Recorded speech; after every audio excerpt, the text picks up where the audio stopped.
All right, we are live. An absolute beauty over here. We have a new interface. I think this is the idea. I was talking to one of my friends today, and it's very interesting. It's what is the frequency of iteration? What is the frequency of iteration that you're going for? Higher the frequency of iteration, more shots you get at understanding that you are not at the final phase, and you give yourself the ability to evolve. You give yourself the ability to evolve, constantly keep evolving. I have a buddy who is a designer, and I remember one day I went to him and I'm like, hey, for podcasts, can you do the podcast design for me? And he's like, okay, so what do you want? And I'm like, I have no idea. This is my second episode or third episode, something like that, and I have no idea what to do ahead. And it was very interesting. As I'm talking to him, and we kind of had that 1 hour intro call that he would usually have with his clients. I kind of had that 1 hour conversation with him, and I'm just like talking to him. I'm like bouncing off ideas with him. And basically what you understand is that I already have the taste. I already know what sounds right for me. I already know what looks right for me. I have to just slowly get there. I just have to slowly get there. I know I can get there. I just have to slowly keep iterating to finally get there. And maybe, I don't know, this still might not be it, but at least now we are closer. It's really good to look at people who are ahead of you, who have done things before you, and see that what connects, what hits, what are certain elements that you absolutely love. Like right now we have a very clean design. The logos are there, but they are not in the face. They are in the right size. The color of the background, last stream I went for a solid deep blue. I'm like, no, it's missing out on the soul. And I think now we have kind of the soul. We have clouds. I specifically went for sunset cloud wallpaper. So I need the orange, I need the blue, I need the texture of the cloud, I need the grain in there. And maybe this is it. I think I'm also starting to appreciate orange color right now. Orange color is, I was really into just gray. I have a gray hoodie, and I think even before that, one of my favorite shirts that I wear a lot is just a gray t-shirt. I was really into gray, but I think now I want to get into orange, because orange basically means orange is bright. I'm actually curious. What was the reasoning? Yeah, so even in the Indian culture, they use a lot of orange. So what was the reason for orange? What was the reasoning for, in Indian culture, in the Indian monks, why do they wear the color orange? Even Anthropic is orange over here. Okay. Am I getting too inspired by Anthropic? I don't know. Anthropic, or a better way to say it is Claude. Great question, and one that ties beautifully into the philosophical traditions. You are already deep in the saffron orange color. Kasaya. It's actually Kesar. Kesar means the orange that we're looking for. Ties beautifully into an aesthetic and substance. Aesthetic is important. Aesthetic is really important, but it is part of the substance. The more deeply you do your work, you exactly know that once you go deeper and deeper into your work, once you kind of figure out that, okay, what is the work that you are really attracted by, that will help you improve your aesthetics even more, because that will help you improve your aesthetics even more. Beautifully into I think this is really important. This is very important. So I was talking to one of my friends, and he was talking about, he mentioned how in his company, they had a quarterly iteration cycle, and that is again very interesting. The longer the iteration cycle, the longer it takes for you to come as close as possible to your final form. You need that iteration to be happening every single day. You need that iteration to be happening every single day. So now you are getting into the zone of rapid evolution. Now you're getting into, I think French is all about aesthetics. French is again aesthetics. Like when you're talking in French, you are really immersing yourself in the musicality of the language and appreciating the language. That is again very important. That is it's not important, but it just adds more flavor to your language. And it makes sense. English is very efficient language. So when you are doing business, you can go for English. It lets you describe, it lets you do the work in the brevity. It is focused on brevity. It lets you do the work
I don't know what just happened, but my standing desk asked me to raise the desk. I have no idea.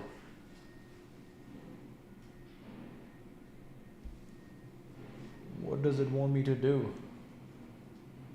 Okay, I have no idea.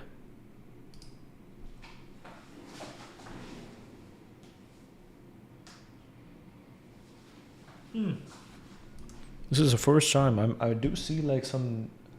I have no idea. Let me ask ChatGPT to figure this out.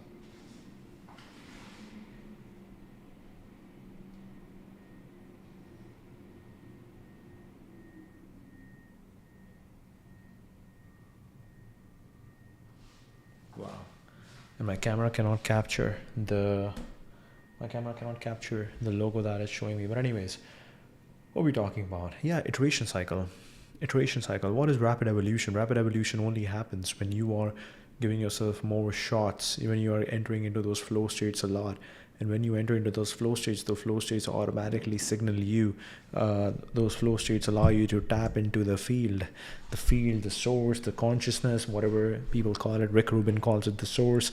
Stephen Pressfield, I think, also refers to it as the source. Some people refer to it as consciousness. So yeah, when you tap into the field of consciousness, the consciousness field talks to you. It sends you the signal that, okay, what is the next thing that you need to be working on? And that helps you go on slowly and keep evolving. And that is the goal. That is what we are looking for over here. Yeah. Okay. Very interesting. So what do we have? One that ties beautifully into the philosophical traditions. You are already deep in the saffron orange, worn by Indian monks, carry several layers of meaning, fire, renunciation. I'm also really curious about what do we call that? Sensory deprivation. We call that sensory deprivation tanks. There are sensory deprivation tanks. And what is the goal over here? The goal over here is,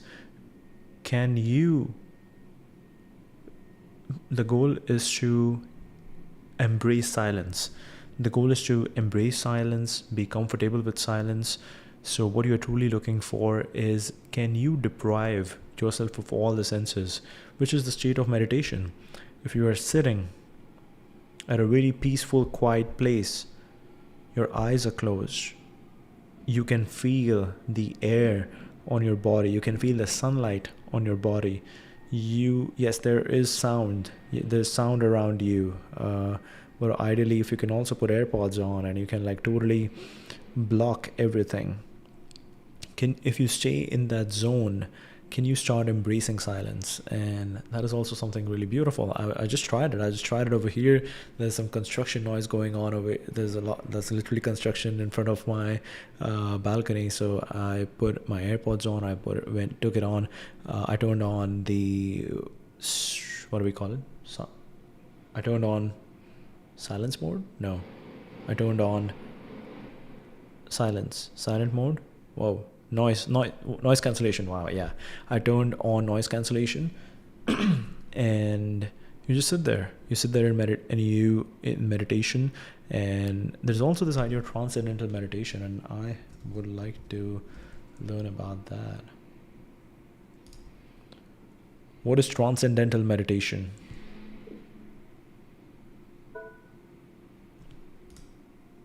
Oh. What is transcendental meditation?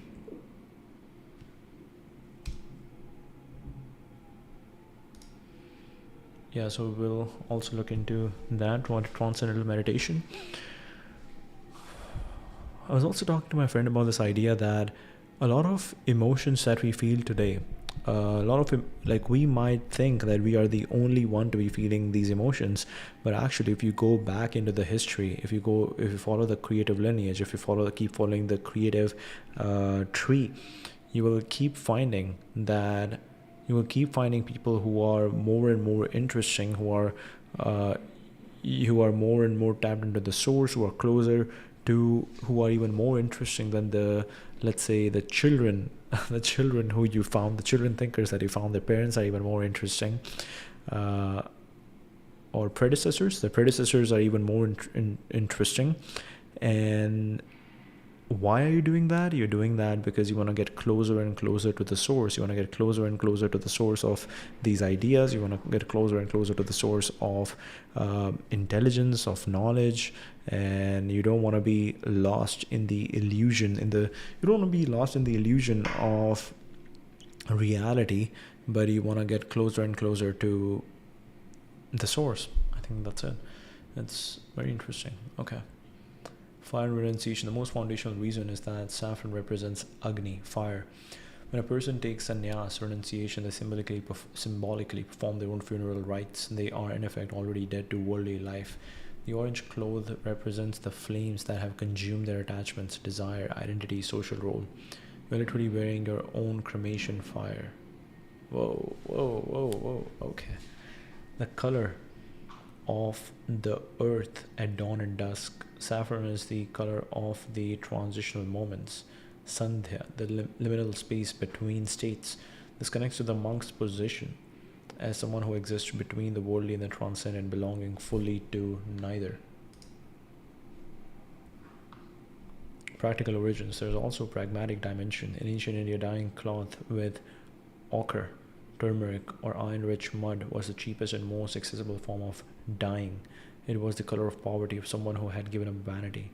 Over time, this practical humility became codified as sacred. Sacred. Connection to the Upanishadic tradition. In the Jabla Upanishad, which specifically addresses sannyas, the renunciant is described as someone who has internalized the sacrificial fire, the external fire rituals, Agnihotra. Agnihotra is a popular last name in India. Okay. I will just turn on this one light. Let's see.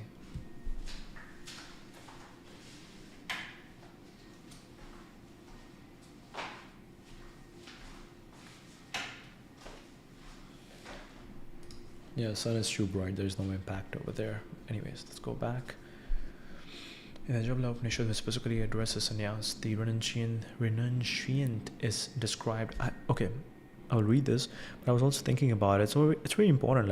I'm really happy that we are slowly finding people who are connecting, who are relating to the work, who are connecting or relating to all the various interests. Because what happens is that the more you put yourself out there in the long form, the more people are able to connect with you and see that, are able to connect with you and really understand that, hey, these are all your interests and I kind of relate with that, and they will message you and then you can talk about it. So it's very interesting that a couple of my friends have started messaging me that, hey, this is cool. And then with one of my friends, I called him yesterday. Today we had a really interesting conversation. We're just talking about everything. Every interesting idea that we are finding. And this is really cool. He mentioned me about David Deutsch, so I'm going to look into him. and like these are one of those conversations where I'm actually taking notes, because I'm like, hey, we are talking about so many interesting things. Every time you say something, I come up with something interesting. I come up with an interesting idea. So I want to not only take down notes of what you mentioned, but also when you mention something, what are the responses, what are the ideas that's triggering in my mind. So I am taking a bunch of notes. And as soon as he ends, I'm like, okay, now let me see, where can I start over here? Where can I start? So it's very interesting. It's very interesting to have conversations like this, and this adds more and more texture. Like right now, he talked to me about David Deutsch. He talked to me about another book, Misinformation of Markets and the Fabric of Reality. Again, like quantum physicists. I think physicists are the most interesting people to understand, because they are looking at matter at such a tiny, looking at matter at the first. They're looking at matter at such a fundamental level that you then start believing and start thinking about consciousness in general, and you start thinking about mind, and you start thinking about reality and stuff like that, because that is exactly what's happening over there. Superposition of realities and collapsion. What is the noun version of collapse? Collapses. Okay, when the reality collapses into one single finite reality, or when all these probabilities collapse into one single finite reality, all that stuff. Very interesting. Tell me about, or cancel that. Give me quotes from David Deutsch. WisprFlow didn't cancel that. It wrote cancel that. Okay, I think I should just quit couple things, because we have too many things going on right now. I'll quit Comet. I will quit ChatGPT. I'll quit WhatsApp. I will quit Spotify. I will quit Codex. I'll quit Cursor. I'll quit Aperture. I'll quit Mode de Passe. I'll quit Messages. I'll quit Dia for now. I don't know why Codex is jumping. Quit. Alright. Quit. Very good. Okay. Now we shouldn't be running into any issues, but okay, this is good. So what are we talking about? David Deutsch and a bit longer. Okay. Tell me about the book Misinformation of Markets. So now this is the interesting thing that's happening, that because I'm talking to someone else who is also interested in all these varied subjects, what is happening is that now we are having a very rich conversation. We can go back and forth. He can, while I'm saying something, he can relate to a different idea that I was talking about. He can relate to a different idea, and that idea can help me understand, and that idea can add to my work. So he didn't mention about, okay, let's see. We talked about everything is connected. He talked about the Chinese book, the Book of Changes. Siddhi. Okay, he talked about Siddhi, which was very interesting. But first we'll talk about, what is the Chinese book of Changes, which talks about 64-bit structures?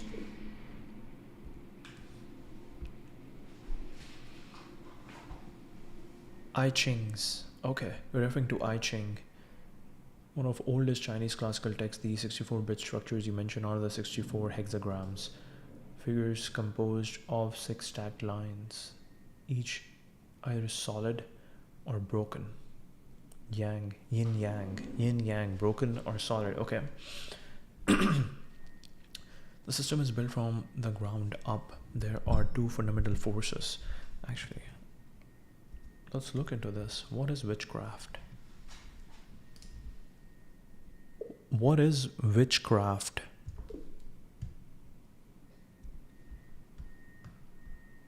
I Ching. There are two fundamental forces, yin and yang, which combine into 8 trigrams representing elemental forces like heaven, earth, water, fire, mountain, lake, wind, and thunder. Basically, what's happening is that you are connecting what you know with other. You're now starting to connect. Very interesting conversations. You're now starting to connect all these things that you know with things that other people can relate based on what you were saying. Okay. Representing elemental forces together produces 64 hexagrams, 6 lines each, and yes, this is mathematically identical to 6-bit binary, which is why Leibniz, the co-inventor of binary arithmetic, was fascinated by the I Ching when he encountered it in the 17th century. Each hexagram has associated judgments, images, and line text that speak to situations, transitions, and principles of change. The core philosophy is that change itself is the only constant, and wisdom lies in understanding the dynamics of transformation between states. Each hexagram has associated judgments, images, and lines and line text that speak to situations, transitions, and principles of change. The core philosophy is that change itself is the only constant. Change itself is the only constant, and wisdom lies in understanding the dynamics of transformation between states. Wisdom lies in understanding the dynamics of transformation between states. The text has several historical layers. The oldest divination material likely dates to the Western Zhou dynasty, with commentaries, the 10 wings, traditionally attributed to Confucius, added later. Divination manual and as a philosophical text on cosmology, ethics, and governance. Binary cosmology or complementary opposite resonates with concepts like the pairs of opposites in Vedantic thought, both systems seeing reality as emerging from the interplay of polarities rather than from a single static substance. Interplay of polarities.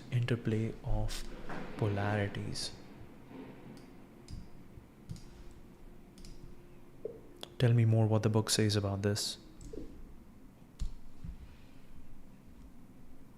Wisdom lies in understanding the dynamics of transformation between states. Its philosophical core. Change operates in patterns, not chaos. Change operates in patterns, not chaos. The book identifies several types of change: beyond sudden dramatic transformation and hua, gradual organic evolution, sudden dramatic transformation, and gradual organic evolution. Wow. I can clearly see, like, in my life, like, okay, when I made this move to a new house, there was a sudden dramatic transformation, and now every single day we are going for gradual organic evolution.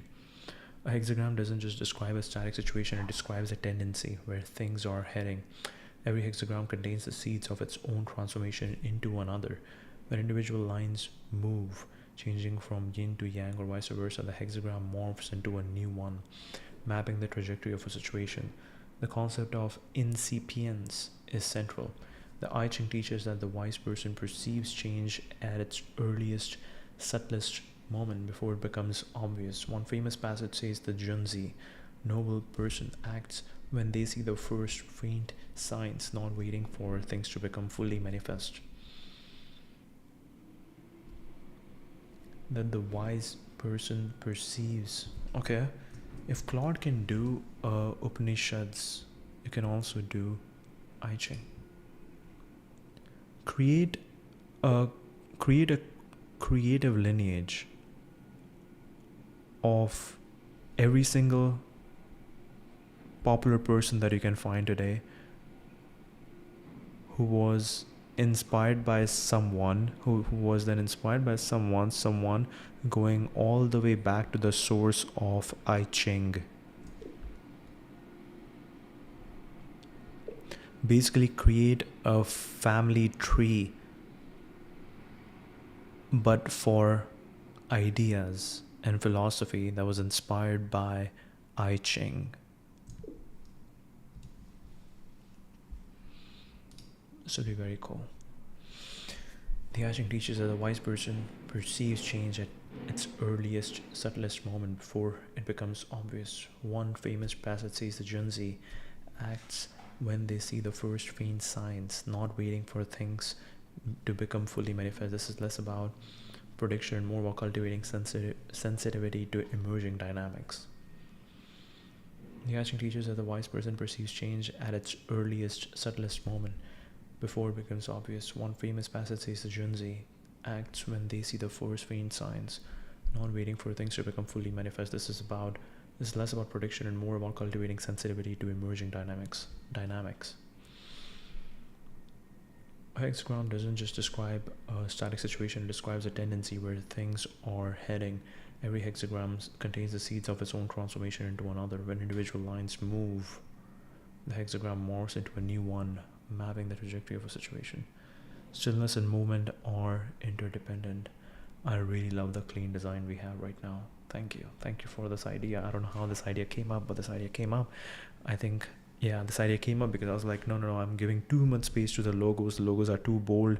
They need to be there, but they need to be a little bit quieter. And yeah, I really love it. I love it. I'm gonna check the design out on how it looks on YouTube, and it looks beautiful.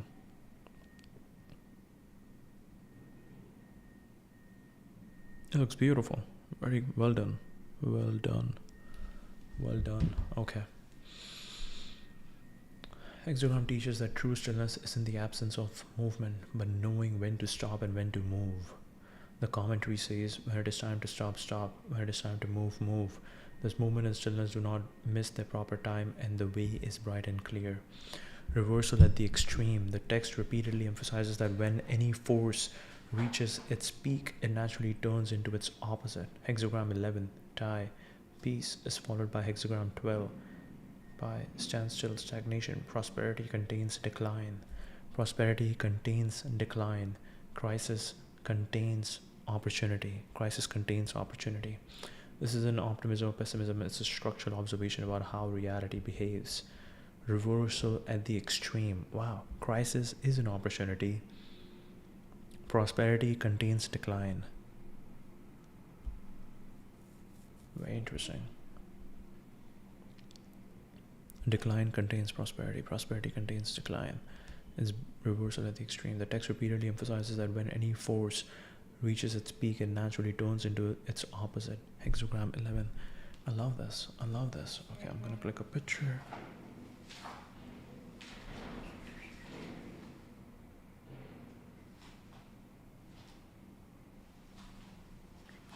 I also want to put the wooden thing on my balcony. A lot of my friends talk about putting this wooden grill on the balcony just to make it look nicer, and I think that would be cool.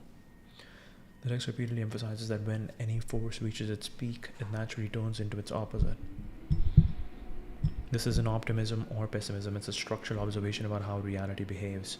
The middle way as dynamic balance. The Ching prizes lines that occupy the middle position of a trigram, lines 2 and 5, because they represent Zong, so centrality, not as a fixed point, but as the capacity to respond appropriately without going to extremes.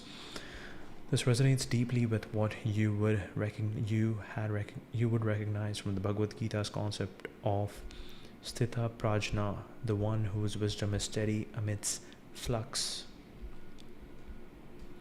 Prosperity contains decline, crisis contains opportunity. This is an optimism or pessimism. It's a structural observation about how reality behaves. The middle way as dynamic balance. Pretty cool. Wisdom lies in understanding the dynamics of transformation. The Ching prizes lines that occupy the middle position of a trigram because they represent Zong, centrality not as a fixed point but as the capacity to respond appropriately without going to extremes. It's very interesting to find the right people. Finding the right people is very important. I think this is important to put your work out there. Again, one of my friends is focused on writing on Substack, and yeah, sometimes I also just like to write, to remember that you can write, because we talk so much, we type so much that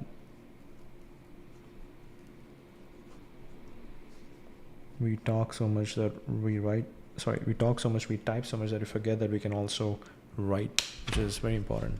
Writing is very important. Just remember that you can also write. But yeah, one of my friends, he was talking about, he has started writing on Substack, and then he actually read me the first paragraph. It was pretty cool. It was pretty cool. And I'm like, wait, you have to actually talk through your, it's amazing that you sat down and you wrote about your things. Now you have to actually go and say your things. You have to actually go and speak your blog in your own voice, with the right emphasis on the right words, with the energy in which you wanted to convey, and record that as a video essay on YouTube. Because what's going to happen is that people have stopped looking at Substacks. They are going on walks. They want to be in the right states. People want to be in the right state of mind, and that is really important. When you are in the right state of mind, when you are going on a long walk and you are in the right state of mind, you want to consume knowledge then. And it's actually beautiful. Like, even for me, I love to just go on walks and put on music like a Nordic. I really got into, I did sauna with my buddy, and it was a beautiful sauna spot. And right after that spot, I was like, wait, the music was actually perfect. That was constantly playing over there. And I'm like, and it's perfect, because I know at my previous gym, they were just playing Taylor Swift, and I don't think that's good. Number one, that's not good for a men's locker room to be playing Taylor Swift. That's just bad. And number two, you shouldn't be playing that kind of music in a locker room. In this gym, they are playing relaxed music. They are playing meditation music, which is perfect. And after this sauna spot, I searched up sauna music, and I found Nordic sauna music. And now slowly I'm finding all the best music, all the best Nordic sauna music from that single playlist, which is like maximum like 15 or 20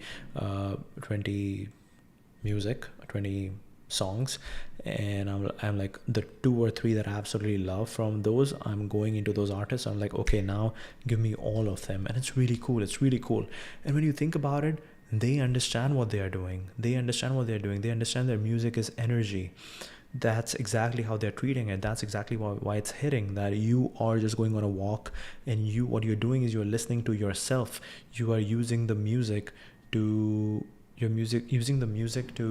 bring about a certain energy in yourself, and then you are just listening to yourself. You're just listening to that. Okay, what thoughts are coming up?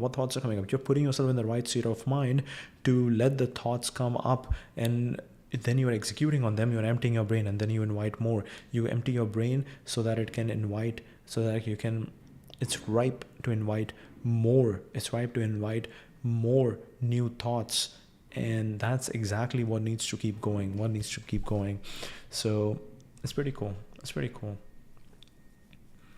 The middle way is dynamic balance. The I Ching prizes lines that occupy the middle position of a trigram, because they represent Jung's centrality, not as a fixed point, but as the capacity to respond appropriately without going to extremes. This resonates deeply with what you would recognize from the Bhagavad Gita's concept of Sthita Prajna, the one whose wisdom is steady amidst flux. The middle way as dynamic balance.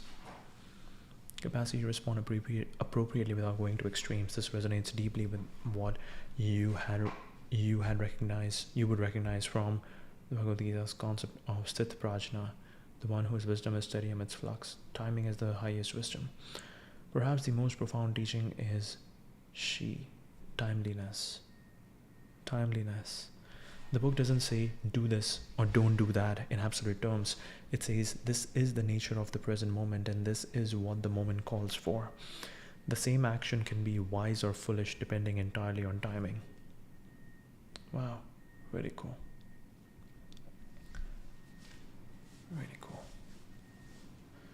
Perhaps the most profound teaching is timeliness. The book doesn't say do this or don't do that in absolute terms. It says this is the nature of the present moment, and this is what the moment calls for.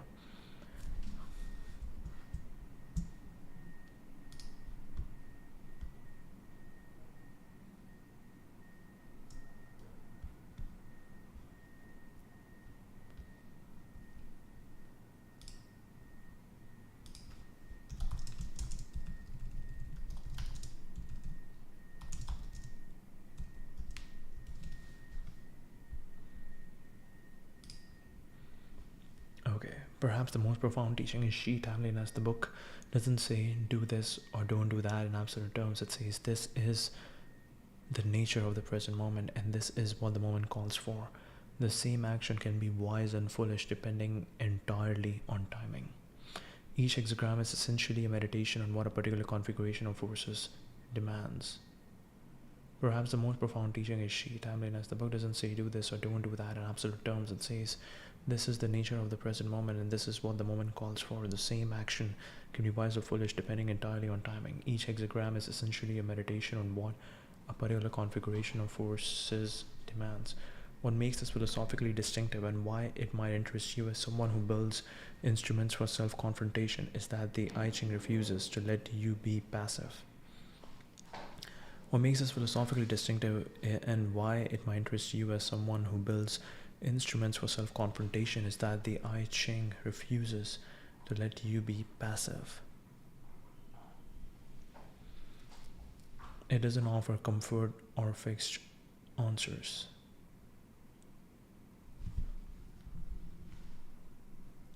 I was also curious that can I studio mode? Studio mode. What is studio mode? Transition. Duplicate scene. Boom, boom, boom, boom. I don't know what I'm doing. Studio mode off.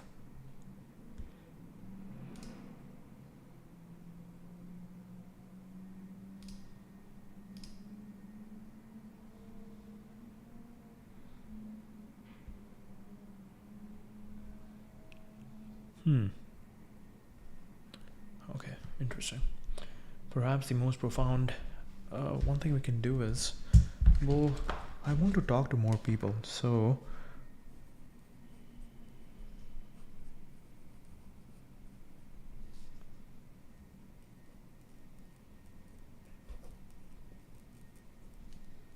yeah, I want to talk to more people about what we are working on.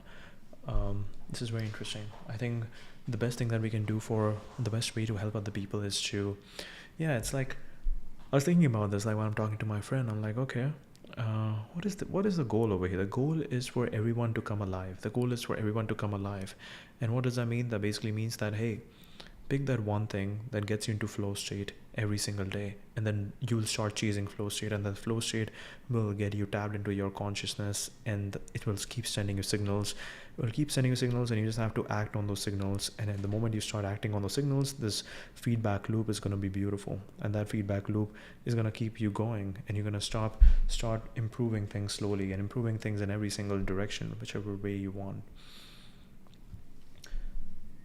Capacity to respond appropriately without going to extremes. This resonates deeply with what you recognize from the Bhagavad Gita's concept of Sthita Prajna. Perhaps the most profound teaching is Timeliness. The book doesn't say do this or don't do that in absolute terms. It says this is the nature of the present moment, and this is what the moment calls for. The same action can be wise or foolish, depending entirely on timing. Each hexagram is essentially a meditation on what a particular configuration of forces demands. Refuses to let you be passive. It doesn't offer comfort or fixed answer. It forces you to sit with ambiguity, read the dynamics of your situation honestly, and take responsibility of your response to change. The oracle doesn't tell you your fate. It mirrors back the pattern you are already inside of. Wow. The oracle doesn't tell you your fate. It mirrors back the pattern you're already inside of. Tell me more. The oracle doesn't tell you your fate. This idea that the oracle functions as a mirror rather than a prophet is where the I Ching gets genuinely radical, and where it diverges. Okay, we'll just lower the shades.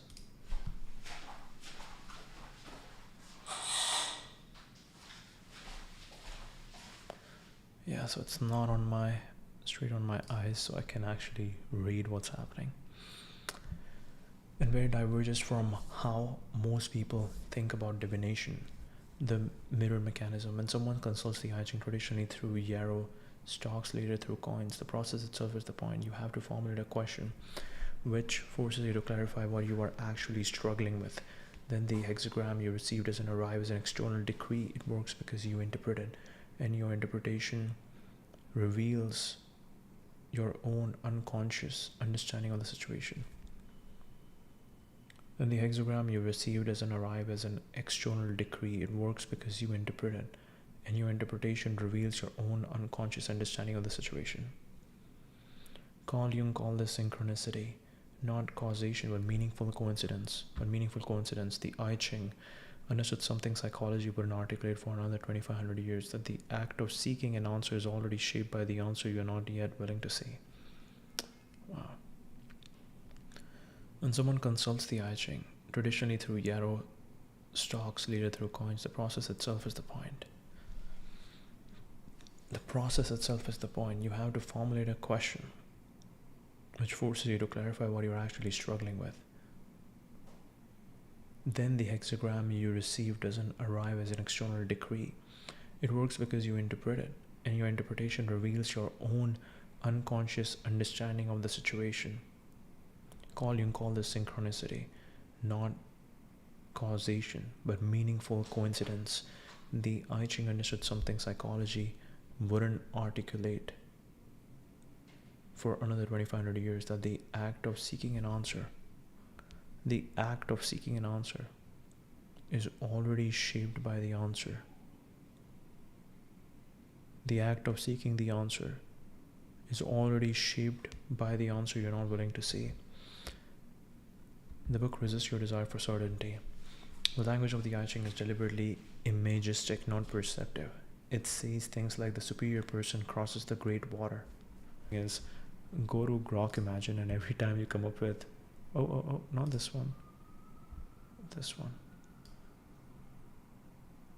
every time you come up with something really cool, a cool phrase, go to grok and be like, hey grok, make it for me, imagine it for me.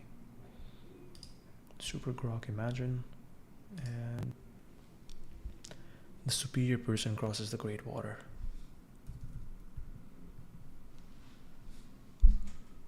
Okay, curtain update.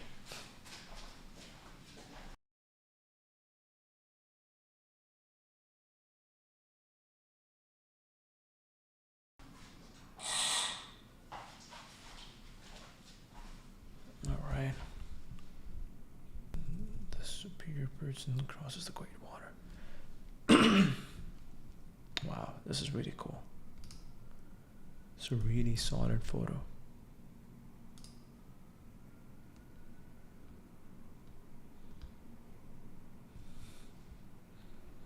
Can you like photos? Can you like photos? Save, yes.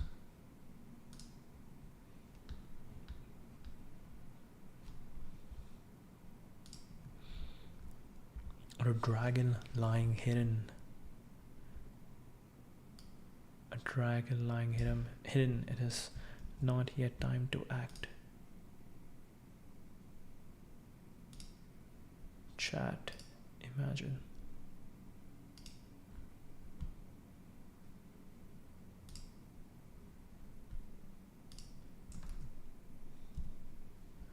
A dragon lying hidden. It is not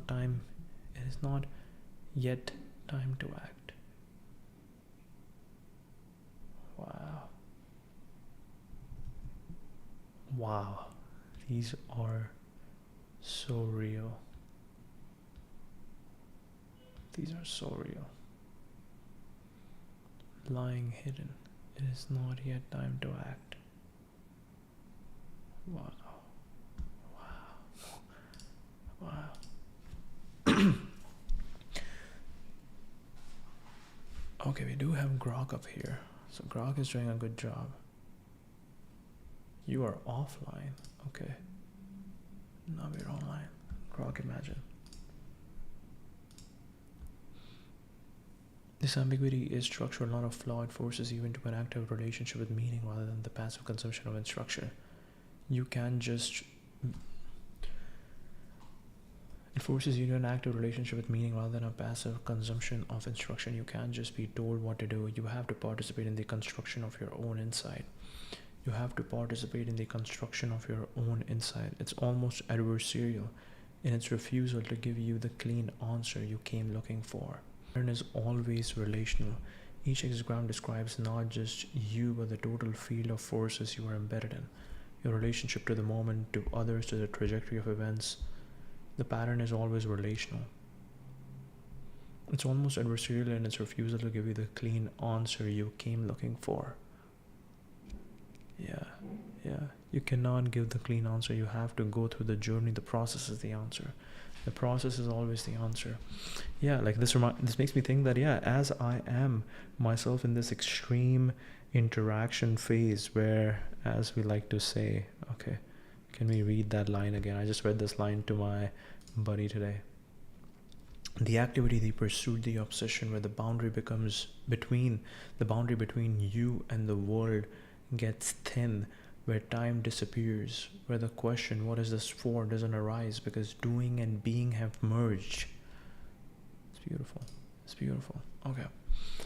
It's almost adversarial in its refusal to give you the clean answer you came looking for. You can't just be told what to do. You have to participate in the construction of your own inside. You can be... Okay, this is really cool.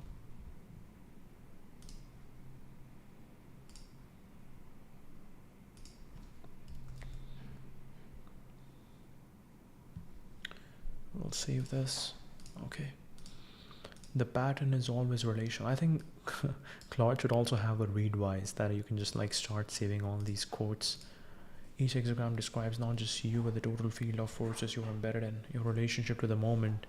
Also, this is what we were reading yesterday. So let's read this from yesterday. You exist as multiple potential versions until you collapse into one through choice. The most potent quantum concept to build around is decoherence, how quantum possibilities collapse into classical definiteness through interaction with the entire environment. Oh wow.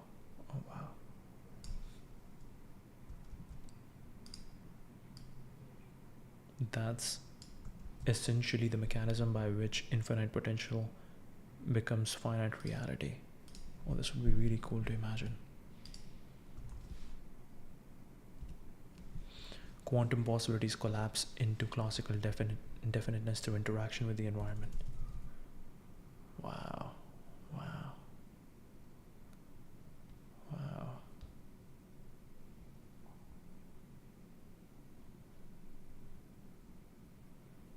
I like this one. Delete post, thumbs up, thumbs down, edit image.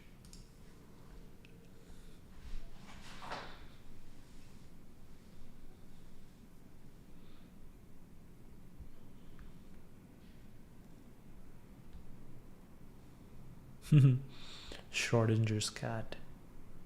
This is really funny.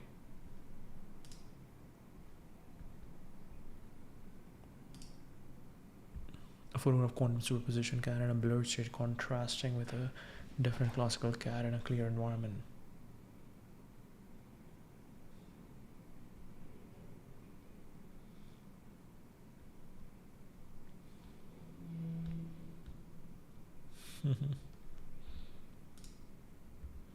It's pretty cool.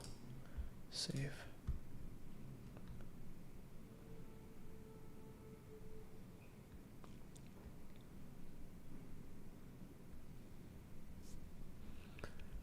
Wow. I like a lot of them. These are really good. Grok is really good.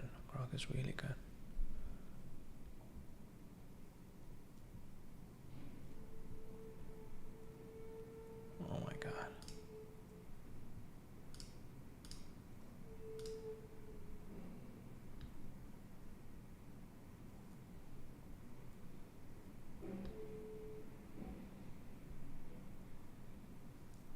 This is what Grok is supposed to do. You take these super complicated concepts and then you put them in over here. This is exactly what Grok is supposed to do. Wow, what AI is supposed to do. AI is supposed to imagine the unimaginable, imagine the unseeable. Wow.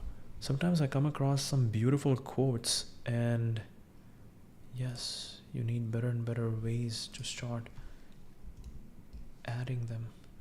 You need better and better ways to start preserving them.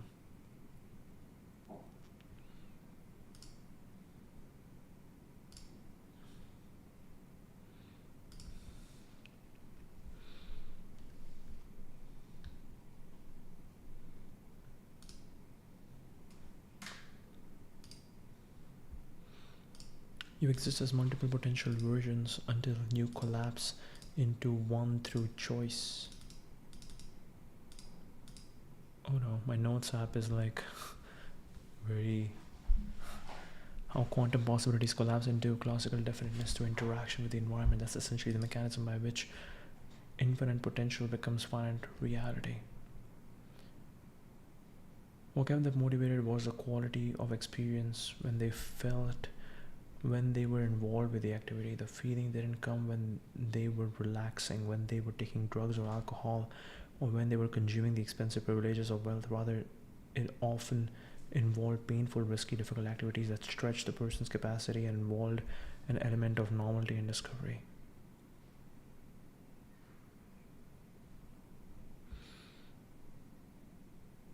The activity they pursued, the obsession. I want to save this. I don't know how it came from or where it came from. This is V1.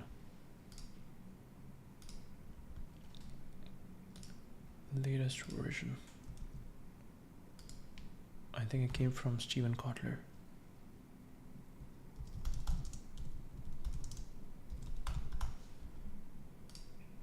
Add quote.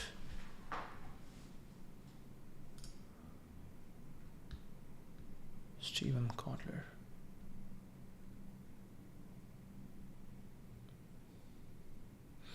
The activity they pursued, the obsession where the boundary between you and the world gets thin, where time disappears, where the question what is this for doesn't arise because the doing and the being have merged.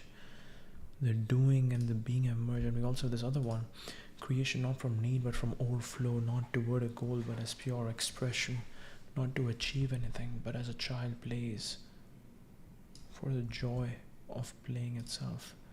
Now I don't remember, but I think I got it from Upanishads. I like the quote, but I don't remember where it came from. Upanishads.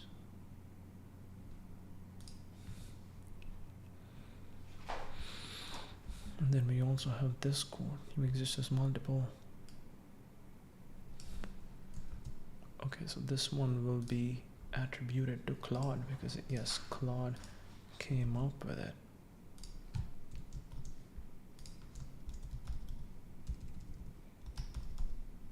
I guess this is my quotes app now.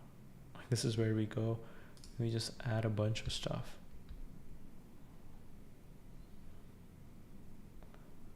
You exist as multiple potential versions until you collapse into one through choice. The most... Oh, I want to update it.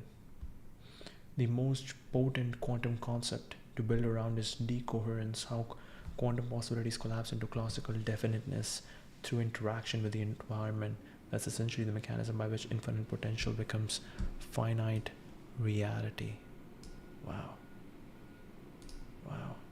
Okay. Each hexagram describes not just you, but the total field of forces you are embedded in, your relationship to the moment, to others, to the trajectory of events. The Ching doesn't recognize the isolated individual making decisions in a vacuum. You are always a node in a web of shifting relationships. The pattern is always relational. Each hexagram describes not just you, but the total field of forces you are embedded in, your relationship to the moment, to others, to the trajectory of events. The I Ching doesn't recognize the isolated individual making decisions in a vacuum. You are always a node in a web of shifting relationships. The I Ching doesn't recognize isolated individual making decisions in a vacuum. You're always a node in a web of shifting relationships. Hexagram 31, influence Wayfinding, teaches that genuine influence only works when it's mutual, not imposed. The pattern includes everything. Your actions, others' responses, the timing, the conditions. You can't extract yourself from it and analyze it from outside. The pattern includes everything. your actions, others' responses. Water break.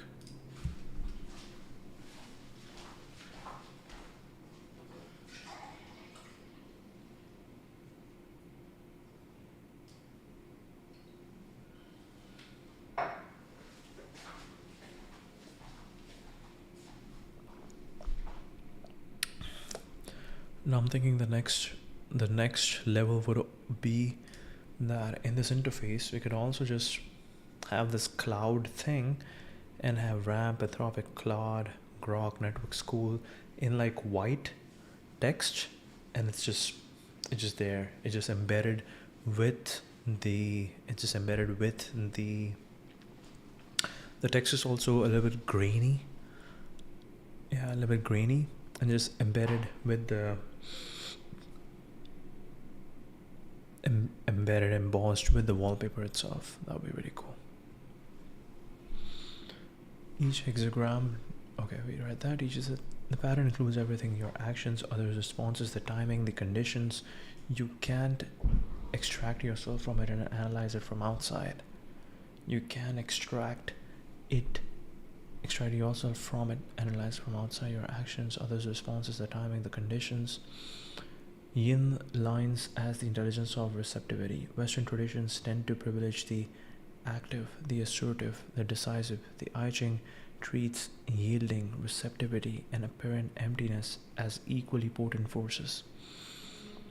Hexagram 2, Kun, the receptive earth, is not inferior to Hexagram 1, the creative heaven.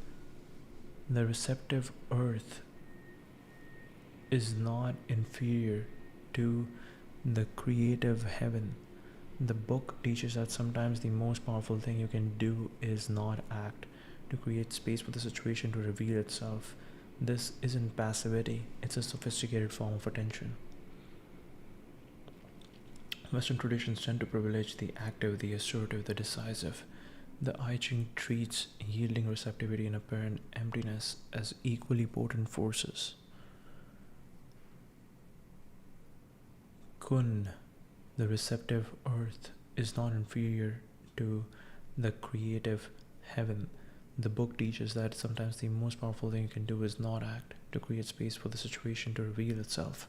This isn't passivity, it's a sophisticated form of attention. What being inside the pattern actually means, here's the uncomfortable part. The I Ching suggests that by the time you're asking the question, the transformation is already underway. You are not standing at a crossroads choosing between paths. You are already moving, already caught in a dynamic, and your sense of having a free choice is partly illusion. Here's the uncomfortable part. The I Ching suggests that by the time you're asking the question, the transformation is already underway. You are not standing at a crossroads choosing between paths.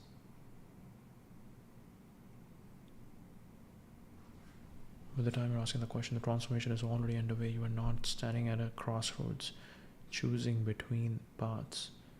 You are already moving, already caught in a dynamic, and your sense of having a free choice is partly illusion.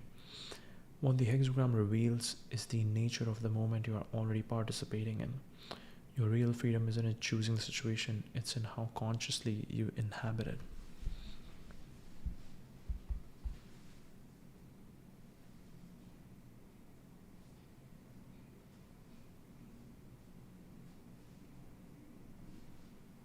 Very interesting.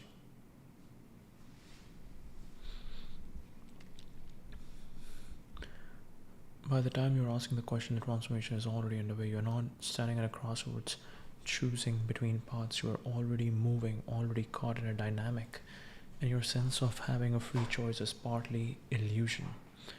What the hexagram reveals is the nature of the movement you are already participating in. Your real freedom isn't in choosing the situation, it's in how consciously you inhabit it.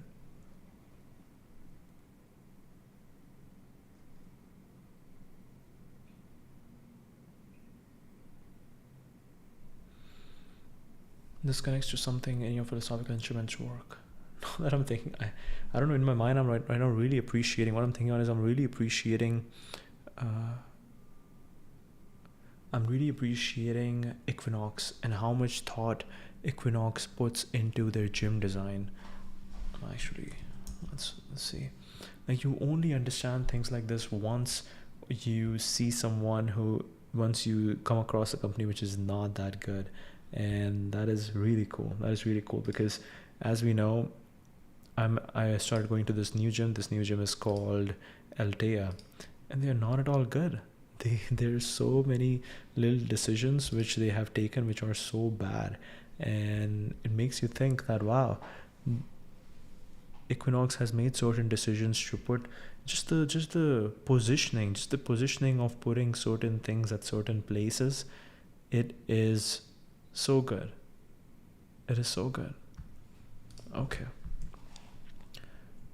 What is Equinox's philosophy around the design and placement, the design of the gym space, as well as placing the weights, positioning of all the machines at their spots, like deciding where to place the machines?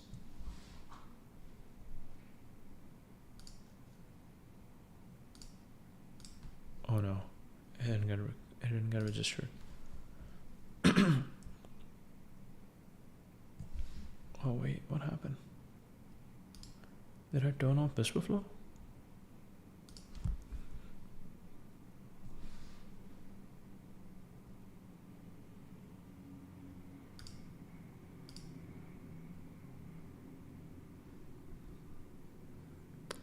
I have no idea what is happening.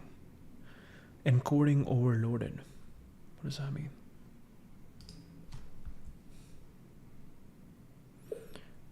Okay. What is Equinox's philosophy, Equinox Gym's philosophy around design space? How do they design their gym space, and how do they place all their equipments and machines at the specific spots? Wow, Ching reminds me of Equinox's placements of machines, which is pretty cool. The Ching suggests that by the time you're asking the question, the transformation is already underway. That force people to confront what they already know but we are avoiding operates on the same principle as the I Ching.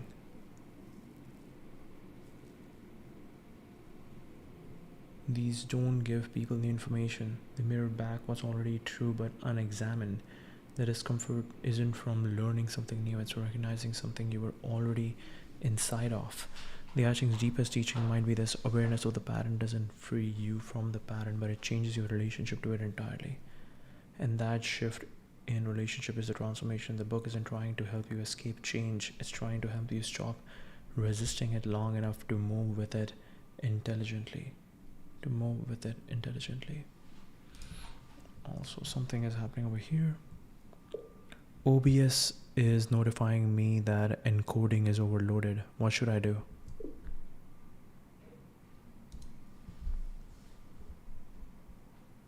Waving a little white flag. Encoding overloaded OBS means the encoder can't keep up with the video you're asking it to chew through. The fix is usually quick and surgical. Switch to a hardware encoder. If you're on a modern Mac or PC, stop asking the CPU to do everything. OBS settings, output streaming. This offloads work to GPU or media engine. Instant relief in most cases. Okay. Settings, output streaming. So if I go to OBS preferences, okay, output and streaming, okay, encoder,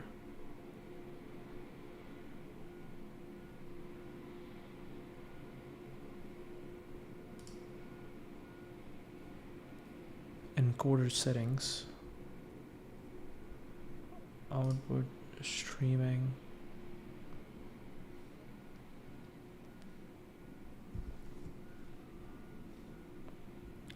base canvas 1920 1080, okay. Lower output resolution, output try 1280 720 first. 1st.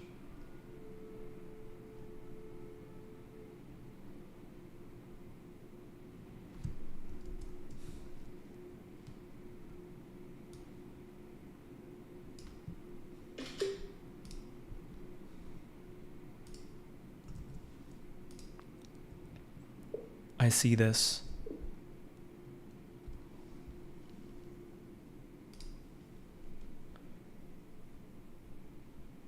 Reduce FPS if you want smoother lighter load. For talking hand coding or screen share streams, 30 FPS is more than enough. Okay. This one, reduce FPS, lower encoder preset if you must use X264. Change from very fast to super fast. Quality drops slightly, no viewers won't revolt.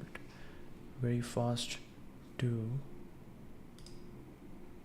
super fast. Okay.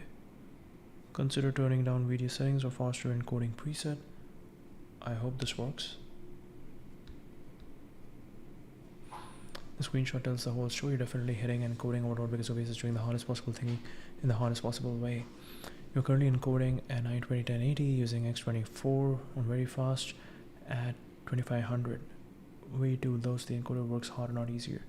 Do these things. Encoder, switch from X264. Switch from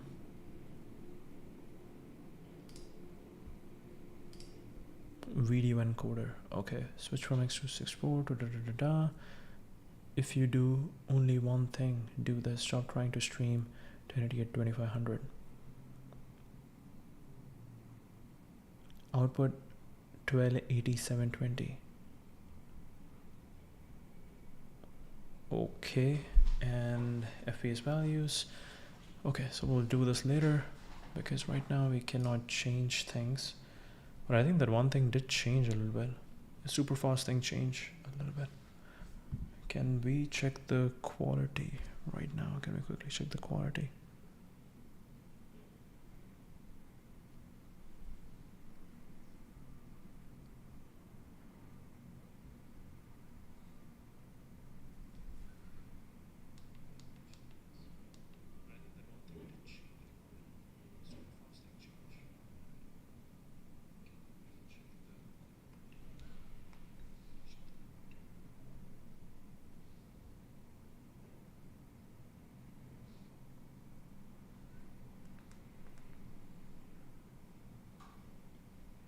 Okay, and FPS values.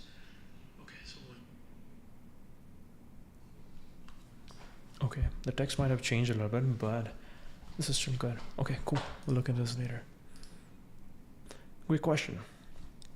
Spatial design philosophy is actually quite fascinating, goes beyond what most gyms do. The core philosophy, hospitality, not utility. Equinox thinks all the clubs is a home away from home. Wow, because I exactly feel that. I feel that it's a home away from home. Okay. You understand you can't force people to go to the gym. You have to make them want to go there to exercise, eat, spa, and shop there. Their review of design, Aaron Richter, came from W Hotels and Ian Schrager's world. So he deliberately steered the company from being a gym enterprise toward hospitality inflected luxury brand. That hotel DNA runs through every spatial decision. Set designers, not gym designers.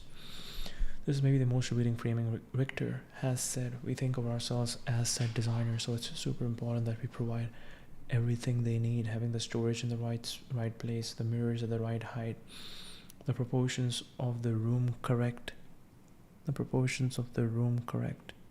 Wow. The lighting and sound levels, all to create the moment for them to connect with the member and create an experience. Dream gym. Neighborhood specific mood boards, not templates. Every Equinox location starts with an in-house mood board that's deeply specific to the local aesthetic and community. Everything from climate to neighborhood vibe. Senior director of design puts it, Bond Street is very different from Gramercy. Even though they are close to each other, we try to really gravitate to the community that will be in the club and express that visually. The unifying thread across locations is a set of confident materials.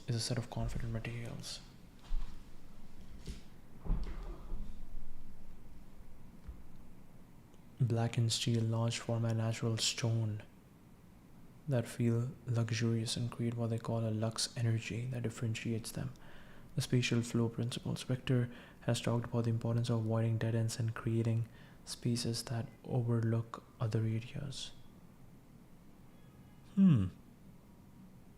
The importance of avoiding dead ends and creating spaces that overlook other areas is reasoning. Gyms are social incubators.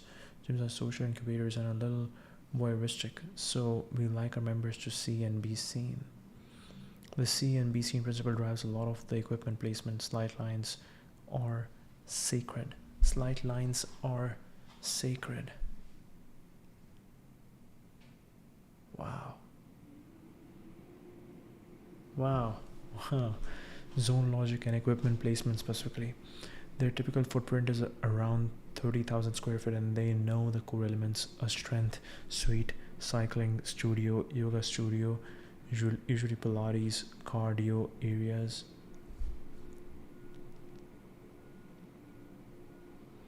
But placement is market dependent. In Soho, for example, they put stretch tables right in the middle of the floor, which wouldn't work in the locations but was totally appropriate for that community. The general pattern across locations tend to be the ground floor or entry level is typically social and active. Lounges, juice bars, sometimes strength equipment with large windows facing the street.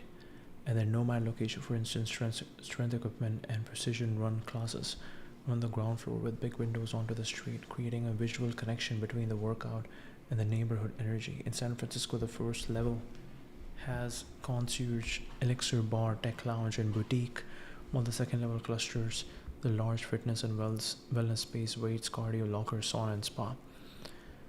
Flexibility over rigidity. The design teams push for flexible, neutral spaces, allowing the equipment to be rearranged and support functions oriented along a full-length spine, rather than locking everything into fixed positions. Flexibility or rigidity. This is important. The equipment layout is designed to be reconfigurable rather than permanent. Wayfinding through materials, not signage. Different zones are defined by material shifts: end, grain, Douglas, fir, and reception, and ombre, stone mosaic at the lounge, Venetian plaster, and accent walls. As one architect put it, it's wayfinding and space making through materials. They also use warm lighting and muted colors in recovery zone, but bright reflective tones in strength areas. Mehek to subtly code the energy of each space. The theater principle. Tim Pena, their VP of Architecture and Design, described one multi-floor club as having a central features chair that's designed to provide theater to the whole experience. And that's Vancouver. That's at a location, a sweeping curve carved into the ceiling races through the corridors from reception through the studios. Sweeping curve races through the corridors from reception through to studios, intending to draw guests into the heart of the club.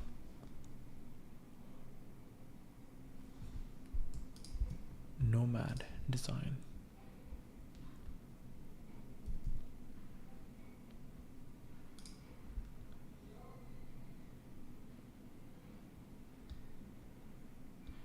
The new West Manhattan location celebrates the intersection of social and fitness life.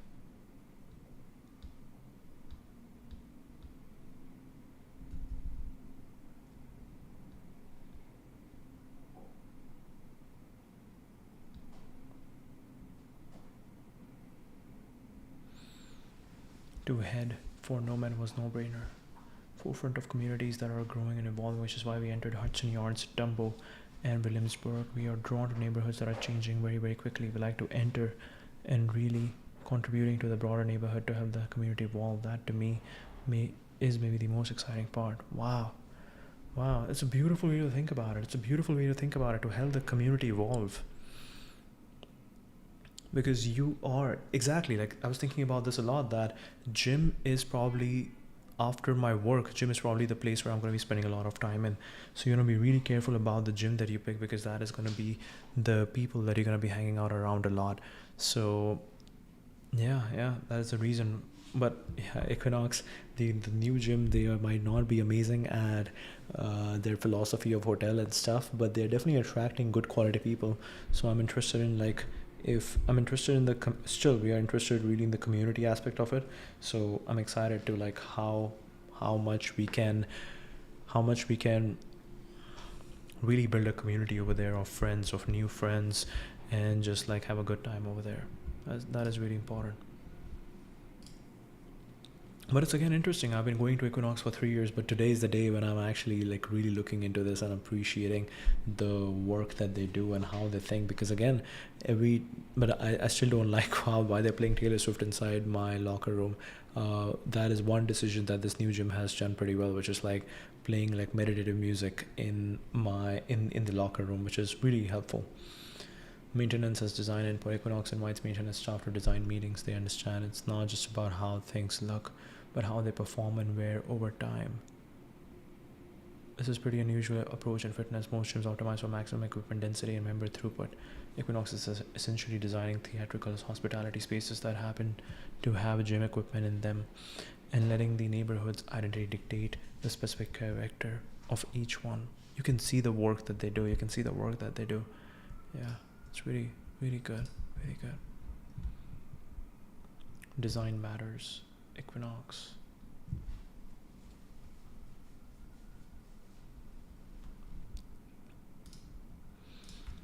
We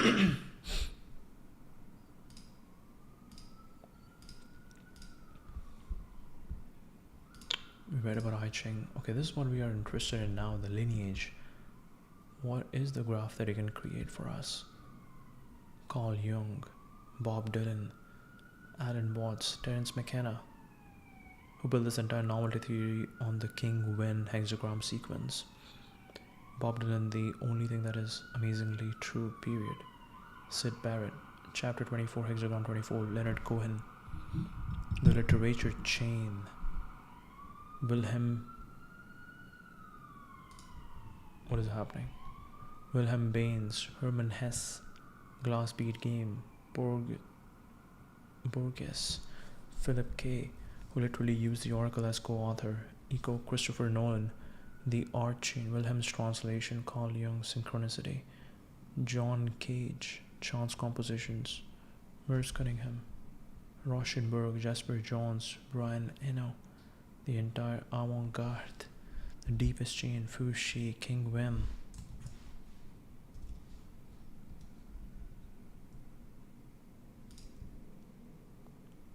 Tell me more about the Synchronicity by Carl Jung.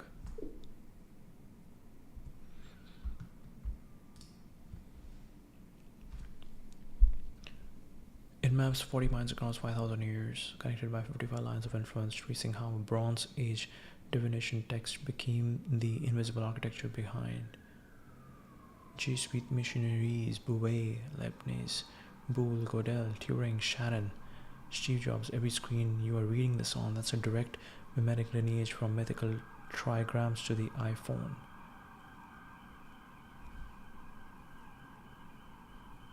So these guys are just reading everything, like Alan Watts, Steve Jobs, Carl Jung. Okay, very interesting. I don't know why they haven't loaded it, but let's see. I Ching.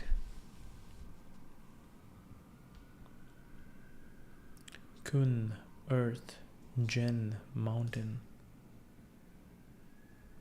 You got Earth, Mountain, Water, Wind, Thunder, Earth, Mountain, Water, Wind, Thunder, Fire, Lake, Water, Lake, and Heaven. Wow. Okay. In a very simple way, they have the words for everything, or they have the representation for everything. Wow.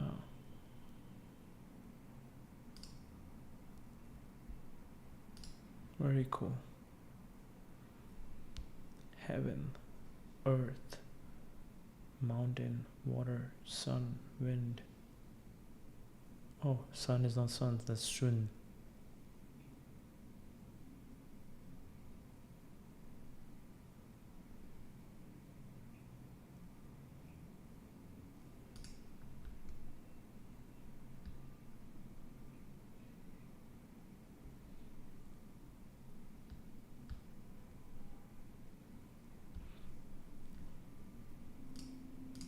Really cool.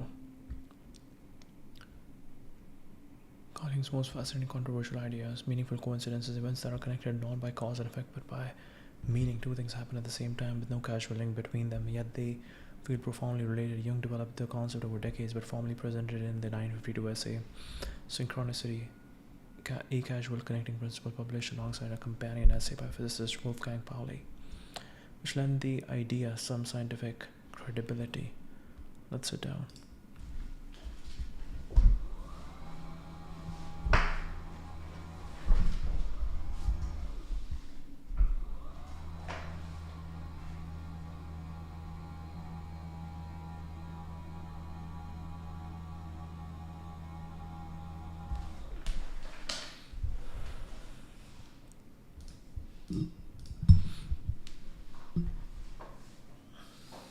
All right, curtains.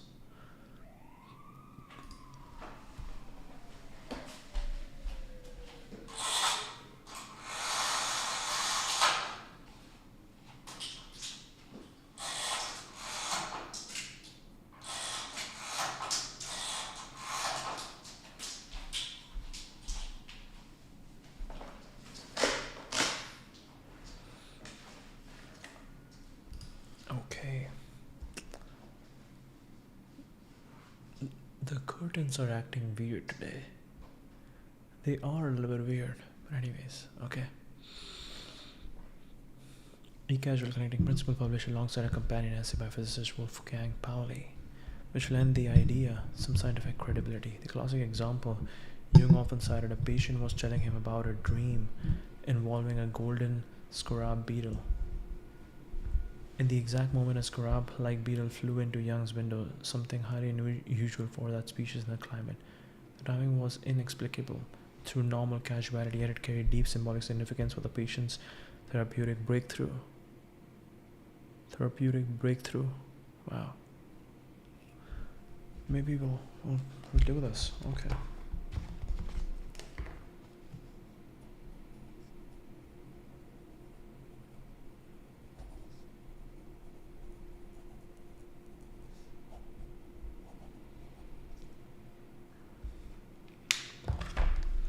Wooden tiles on the balcony. Okay.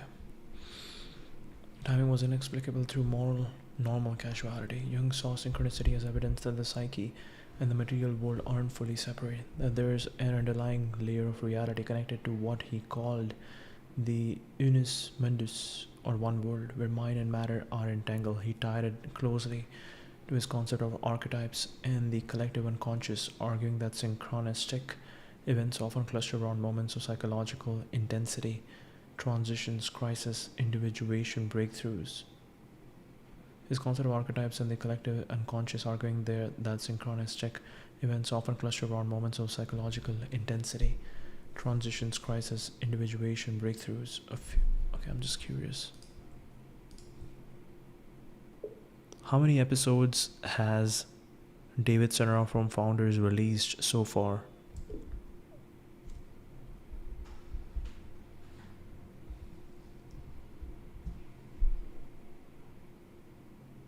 It's more than 300. I couldn't find authoritative. Wow. It cannot look into. It just cannot look into. Let's see. If we go Founders, if we go Spotify, Founders, or tell me how many. 401. Okay. 411. Wow, he has done a lot of work. Alright. Jung saw synchronicity as evidence that the psyche and material world aren't fully separate, There's an underlying layer of reality connected to what he called the unus mundus, or one world, where mind and matter are entangled. Jung saw synchronicity as evidence that the psyche and the material world aren't fully separate, that there is an underlying layer of reality connected to what he called the unus mundus, or one world, where mind and matter entangled. He tied it closely to his concept of archetypes and the collective unconscious, arguing that synchronistic events often cluster around moments of psychological intensity, transitions, crisis, individuation, breakthroughs. A few key aspects worth noting. Synchronicity is explicitly acasual. Jung wasn't saying one event secretly caused the other. He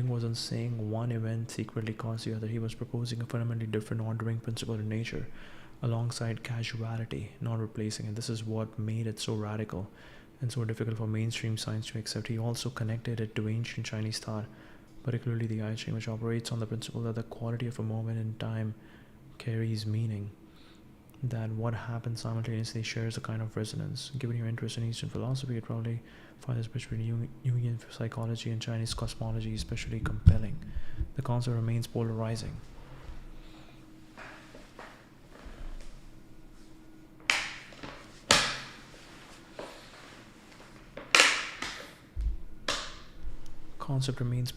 Critics see it as unfalsifiable pattern seeking. Supporters see it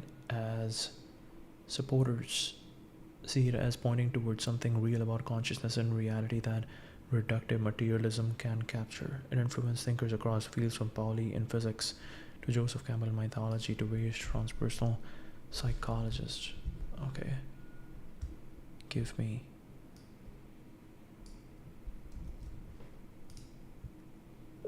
me top quotes from Wolfgang Pauli. Let's go.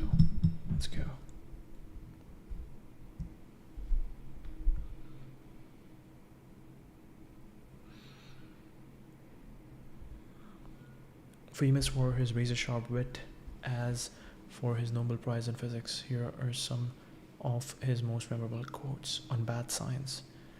That is not only not right, it is not even wrong. Not right, it is not even wrong. It's not even wrong. His most iconic line, reserved for theories so vague they couldn't even be tested or disproven. Not even wrong has since become a widely used phrase in scientific discourse. Wow. That is not only not right, it is not even wrong. Because it's so vague, it's so unclear, you cannot even test it. Wow. His most iconic line, reserved for theories so vague they couldn't even be tested or disproven. On a young physicist paper, so young and already so unknown. So young and already so unknown. Wow. So young and already so unknown. On simplicity, God made the bulk. Surfaces were invented by the devil, reflecting the messiness of surface physics compared to elegant bulk properties. God made the bulk. Surfaces were invented by the devil. On his own critical nature, I don't mind your thinking slowly. I mind your publishing faster than you think. I don't mind your thinking slowly. I mind your publishing faster than you think. So he's saying that you haven't even thought yet, and you already published a research paper. Very interesting. I don't mind your thinking slowly. I mind your publishing faster than you think. On physics and philosophy, the layman always means, when he says reality, that he is speaking of something self-evidently known, whereas to me it seems the most important and exceedingly difficult task of a time is to work on the construction of a new idea of reality. The layman always means, when he says reality, that he is speaking of something self-evidently known, whereas to me it seems the most important and exceedingly difficult task of a time is to work on the construction of a new idea of reality. On the relationship between physics and psychology, it would be most satisfactory if physics and psyche could be seen as complementary aspects of the same reality. This reflects his deep collaboration with Jung and his conviction. Wow, deep collaboration with Jung. Physics, Nobel Prize in Physics, and also interested in psychology. It would be more satisfactory if physics and psyche could be seen as complementary aspects of the same reality. After a 6-month absence, I returned to Copenhagen and found that much had changed. Bohr was now using my exclusion principle. On elegance, I do not object to the length of the paper, but the lack of depth. I do not object to the length of the paper, but to the lack of depth. He's basically saying that you can write as long as you want, but make it deep because it's very surface level. I do not object to the length of the paper, but to the lack of depth. What made Pauli unique among physicists was that he took the inner subjective world as seriously as the outer measurable one, which is exactly what drew him to Jung. His Pauli effect, the running joke that lab equipment would break when he walked into a room, even became a kind of living synchronicity among his colleagues. Wow. Oh, it was searching for David Sunderland, and I'm asking you for David Senra. So 4:30 plus to date. Okay.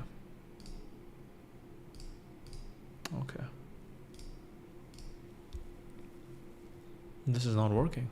All right. David Deutsch quotes.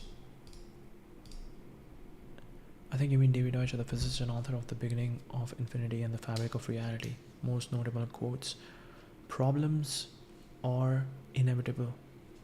Problems are soluble. Are inevitable and they are soluble. This is one of his core philosophical principles. Emphasizing that while we will always face challenges, none are fundamentally beyond the reach of knowledge. Problems are inevitable, problems are soluble. This is one of his core philosophical principles. Emphasizing that while we'll always face challenges, none are fundamentally beyond the reach of knowledge. The beginning of infinity is the moment when we understand that everything that is not forbidden by the laws of nature is achievable, given the right knowledge. The beginning of infinity is the moment when we understand that everything that is not forbidden by the laws of nature is achievable, given the right knowledge. Optimism is the theory that all failures, all evils, are due to insufficient knowledge. Optimism is a theory that all failures, all evils are due to insufficient knowledge. Very interesting. Optimism is the theory that all failures, all evils are due to insufficient knowledge. If it's not due to insufficient knowledge, then is it just intention? Is it just intention that is a problem? Very interesting.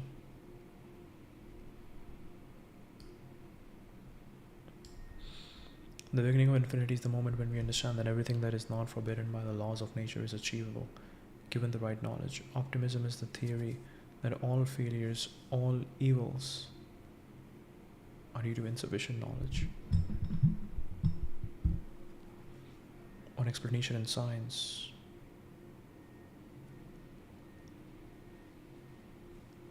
The ability to create and use explanatory knowledge gives people a power to transform nature, which is ultimately not limited by parochial factors but only by universal laws. The ability to create and use explanatory knowledge gives people the power to transform nature, which is ultimately not limited by parochial factors but only by universal laws. Good explanations are hard to vary while still accounting for what they purport to account for. Every problem that is interesting because we don't yet know its solution. Mystery. We like mystery until we know everything, then we don't like it. The ability to create and use explanatory knowledge gives people a power to transform nature, which is ultimately not limited by parochial factors but only by universal laws. Good explanations are hard to vary while still accounting for what they purport to account for. Every problem that is interesting because we don't yet know its solution. If you can't program it, you haven't understood it. If you can't program it, you haven't understood it. The whole of the infinite future will be shaped by what we do now. The whole of the infinite future will be shaped by what we do now. Pretty cool. This goes into our quotes app.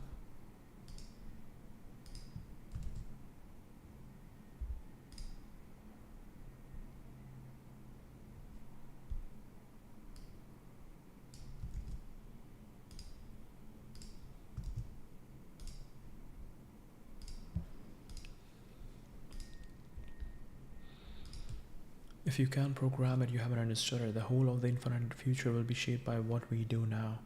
On creativity and people are universal explainers and constructors, the most significant phenomena in the universe. People are universal explainers and constructors.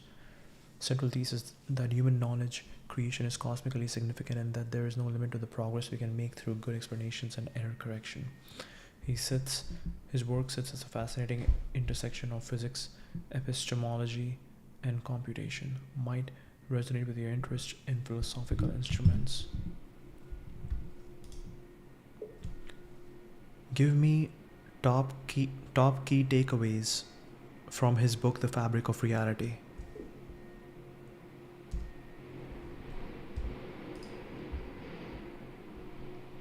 Transcendental meditation is a mantra-based meditation technique developed by Maharishi Mahesh Yogi in 50s, rooted in the Vedic tradition of India. Practice involves sitting comfortably with eyes closed for 15-20 minutes twice daily, silently repeating a personal assigned mantra. A few things that make TM distinct from other meditation approaches. It's designed to be effortless. Unlike concentration-based techniques, you don't force attention onto the mantra. The mantra is treated as a vehicle that allows the mind to naturally settle inward toward what practitioners call pure consciousness or transcendental consciousness.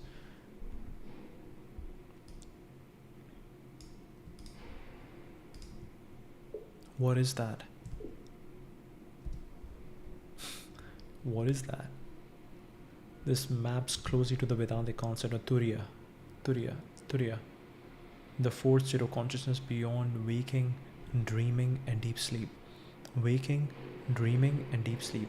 The technique is taught through a standardized 7-step course by certified instructors, and each practitioner receives a specific mantra during a personal initiation ceremony, puja. The organization has always been somewhat protective about the specifics, which has drawn both mystique and criticism.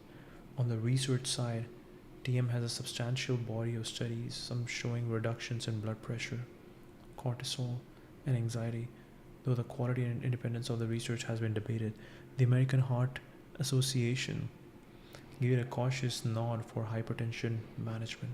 Culturally, it had a massive moment in the late 60s when the Beatles traveled to Rishikesh to study with Maharishi, which essentially introduced meditation to Western popular consciousness.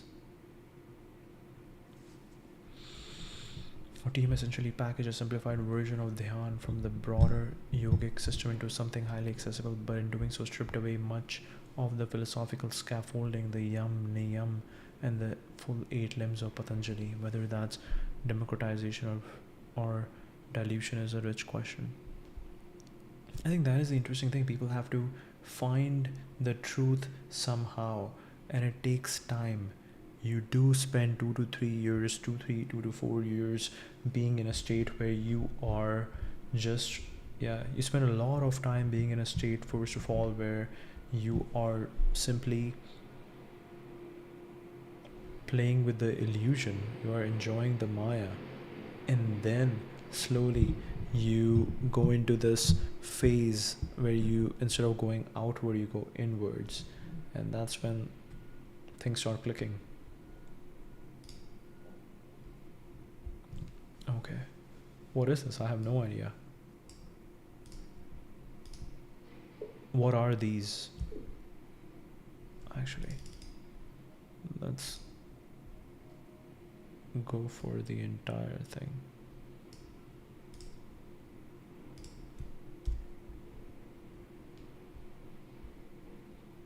Mantra. Transcendental consciousness is the state TM claims to access, what Maharishi called the simplest form of awareness. Consciousness aware of itself alone, without any object of thought. Define consciousness. Actually, first let's look at this answer. Hardest question in philosophy, what David Chalmers famously called the heart problem. The difficulty isn't what we lack, is that we lack definitions. It's that every definition either says too little or smuggles in assumptions. Subjective experience, what it is like to be something. Thomas Nagel's famous formulation, there is something it is like to be a bat. There's something it is like to be a bat. There's something it's like to be you right now. Reading this, that likeness is consciousness. This is phenomenal consciousness. Qualia, the redness of red, the felt quality of pain. The problem is that this definition points at the thing without explaining it. It's like defining water by saying the wet stuff. The felt quality of pain. The problem is that this definition points at the thing without explaining it. Which you know well, consciousness, chit, isn't a product of anything. It's not what the brain does. Oh wow. What came first, consciousness or the human body?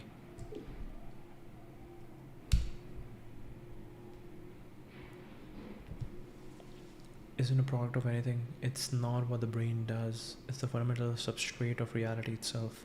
In Shankara's Advaita, Brahman is Sat, Chit, Anand. Existence, consciousness, bliss, and everything you perceive as material reality is appearance within that consciousness. The brain doesn't produce consciousness. Consciousness produces the brain. This completely inverts the Western materialistic framing. The brain doesn't produce consciousness. Consciousness produces the brain. This completely inverts the Western materialistic framing. Existence, consciousness, bliss, and everything you perceive as material reality is appearance within that consciousness.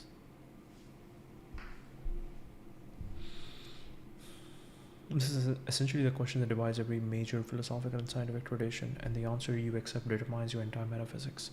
If the body came first, consciousness is an emergent property of sufficiently complex biological organization. No brain, no experience. Consciousness appeared when nervous systems evolved enough complexity, somewhere between 500 million years ago. And whenever you draw the line, on this view, consciousness is late to the party. The universe was dark and experienceless for roughly 13.5 billion years, and then matter accidentally arranged itself into something that could ask this question. Daniel Dennett pushed this hard. Consciousness is what the brain does, in the sense that it's something more, is itself an illusion generated by the brain. Consciousness is what the brain does, in the sense that it's something more, is itself an illusion generated by the brain. The discomfort here, how does matter that has no experience suddenly produce experience? How does matter that has no experience suddenly produce experience. You can explain every neural correlation map, every synapse, and still be left with the explanatory gap. Why does any of this feel like something? You can get subjectivity from objective parts no matter how many you stack together. That's Chalmers' hard problem, and no materialist has solved it. They've mostly just declared it will be solved eventually, which is a faith claim wearing a lab coat.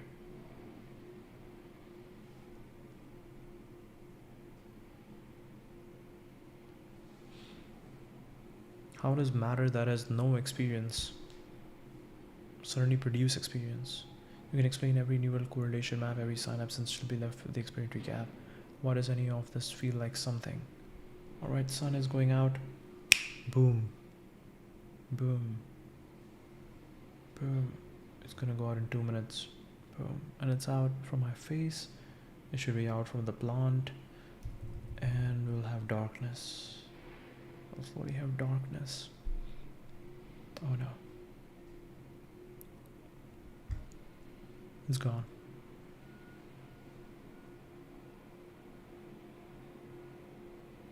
Wow.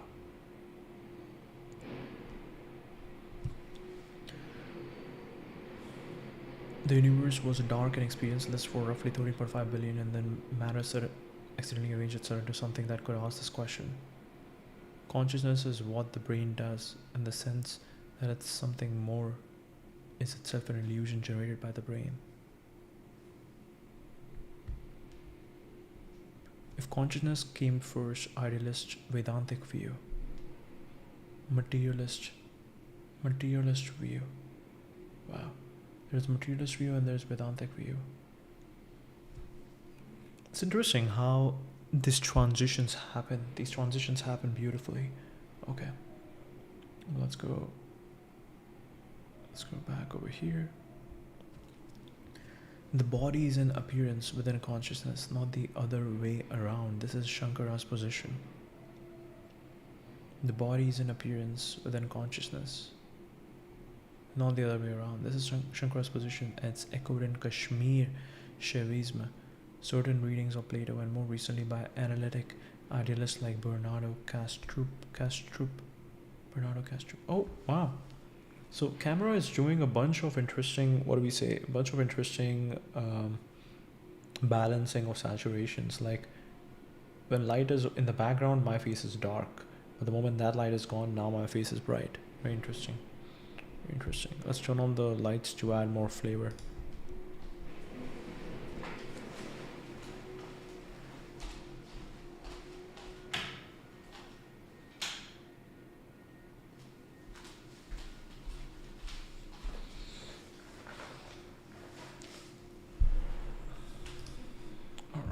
All right.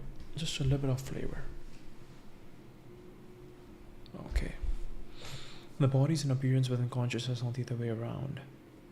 Consciousness is the ontological primitive, the one thing you cannot doubt. Even Descartes landed here with cogito ergo sum. Everything you know about the physical world, including brains and bodies, arrives through consciousness. You have never encountered matter outside of experience. So the claim that matter produces consciousness. You've never encountered matter outside of experience. It's really cool. There are some apartments that are like on both the sides their windows are open, so we still have sun coming in. We still have sunlight coming in because it's beautiful. Yeah, that's maybe the one advantage of having fully transparent buildings, just like glass buildings.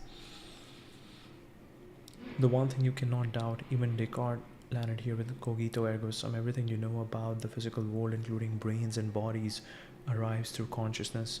You have never encountered matter outside of experience. So the claim that matter produces consciousness is actually the extraordinary claim. You are saying the thing you have never directly accessed. Mind-independent matter creates the thing you know for certain exists. Experience. The Mandukya Upanishad is unequivocal. Sarvam Haitad Brahma Ayam Atma Brahma. All this is Brahman. The self is Brahman. Consciousness isn't in the body. The body is in consciousness. The middle positions. Psychism says consciousness goes all the way down. Electrons have some proto-experiential quality. And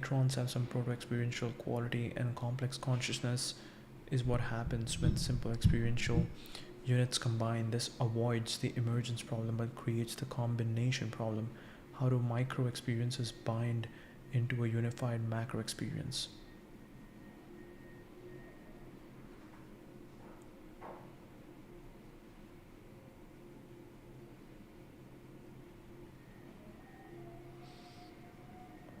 Consciousness goes all the way down. Electrons have some proto-experiential quality. The complex consciousness is what happens when simple experiential units combine. This avoids the emergence problem but creates the combination problem.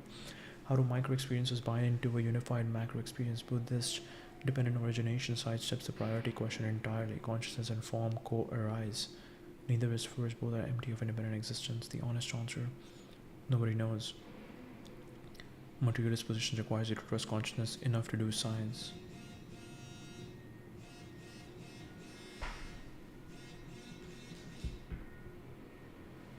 Whoa, there's some sort of alarm over here in my standing desk, and that's like pushing me to like stand up and work. I don't know what it is. Alright, cool. Build models reason logically while simultaneously claiming consciousness is just a byproduct of meat. There's a strange self-undermining quality there. You are using the very thing you are trying to explain away to explain away. Oh my god. Okay.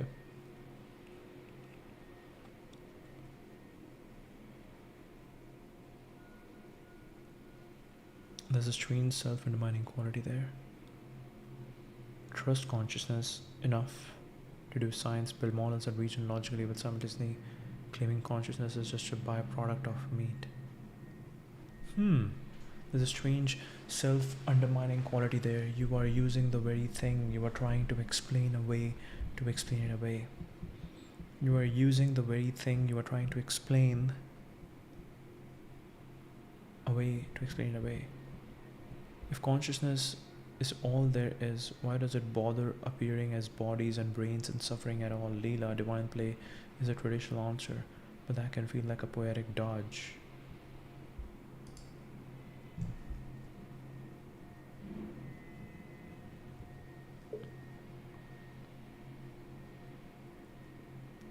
As my intuition says that because people in the East have just lived longer, they had more time to explore questions, deep questions like this, and their answer not right but might lean more towards the correct answer.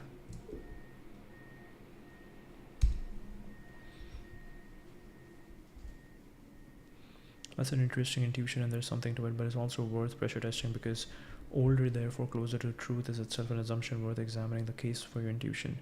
Indian philosophical tradition has been systematically investigating consciousness for roughly 3,000, 4,000 years with the Vedas, Upanishads, and later the 6 darshanas.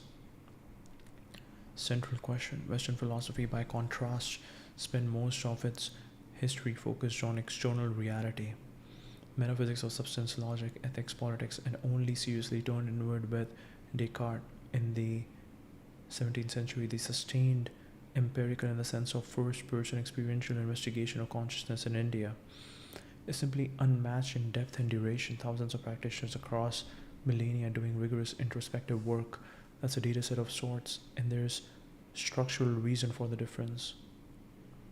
Greek philosophy anchored itself in the external, physis, nature, the cosmos as object. Indian philosophy anchored itself in the internal, Atman, the self, consciousness as subject. When your starting point is know thyself taken to its absolute limit, you're going to develop more sophisticated maps of inner territory. The Greeks was focused on physical, on the external, and the Indians were focused on the internal. External, internal. But here's where I would push back a little. Longevity doesn't automatically equal accuracy. Chinese civilization is equally ancient, and its dominant philosophical traditions, Confucianism and Taoism, arrived at very different conclusions. Largely indifferent to the consciousness question, focus instead on social harmony and ethical conduct. Now some gestures towards something like a consciousness first metaphysics with a Tao deliberately resists systematic articulation, so age alone doesn't converge on a single answer. Also, selection bias first. The Eastern traditions that survive and get transmitted are the ones that worked, that produce practitioners who reported transformative experiences. But this practice produces profound subjective states doesn't necessarily mean the metaphysical framework explaining those states is correct. You can have a perfectly accurate map of meditative experience and still be wrong about what consciousness fundamentally is. And I think this is what you are actually getting at. Isn't about just time, it's about methodology. The East developed rigorous first-person methods for investigating consciousness. The West developed rigorous third-person methods for investigating matter. And if consciousness is inherently first-person, then the East was simply using the right tool for the job, while the West was trying to see the eye by looking outward through it.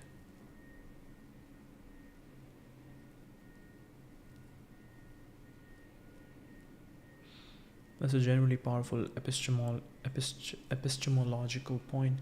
You can study subjectivity objectively without losing the very thing you are trying to study.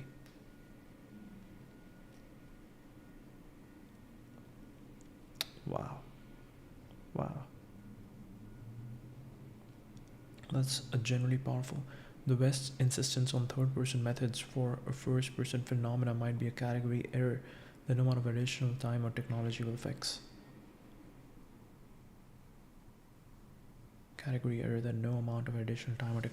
So maybe it's not that East lived longer, it's that they looked in the right direction. Will we ever find the answer to consciousness, or are we just supposed to be seeking consciousness, and the process of seeking the answer to consciousness is what will change us and improve us and help us evolve?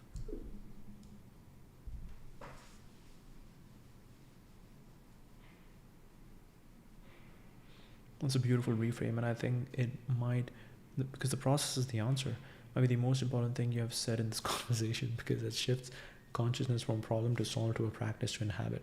And there is a deep precedent for this in the traditions you care about. The Upanishad says it directly. Yasya matam tasya matam yasya na vedasa. To whom it is unknown, to him it is known. To whom it is unknown, to him it is known. To whom it is known, he does not know. Oh my God. I think so. Here's the problem, because there is no clear answer. Because there's no clear answer,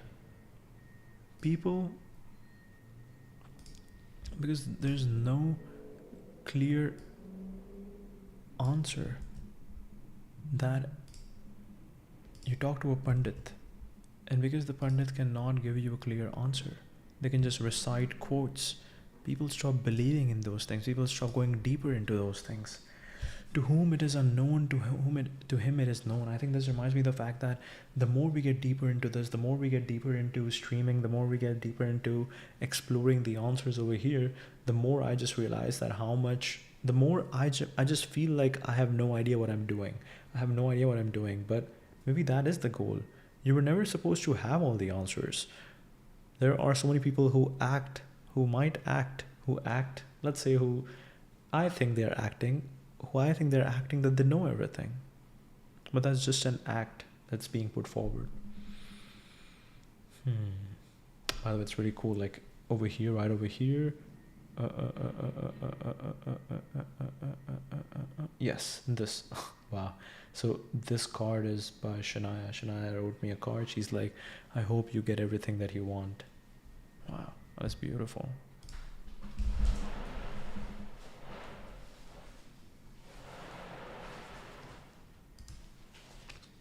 Okay, so I hope all your dreams come true. It's really cool. Okay, now I want to keep it over here.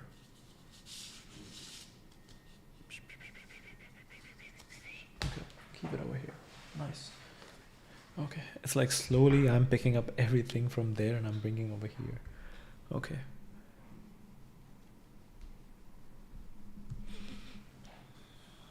The moment you think you have captured it, you have lost it. The knowing is the not knowing. The knowing is the not knowing. The knowing is the not knowing.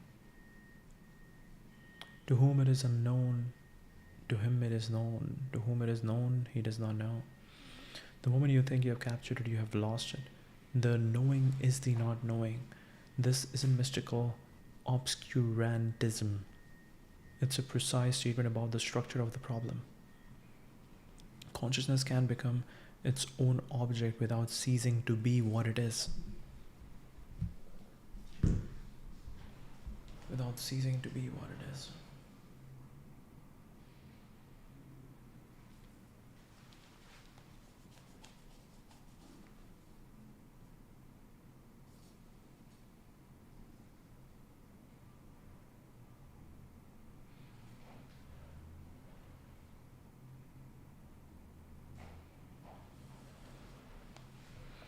It's beautiful right over here.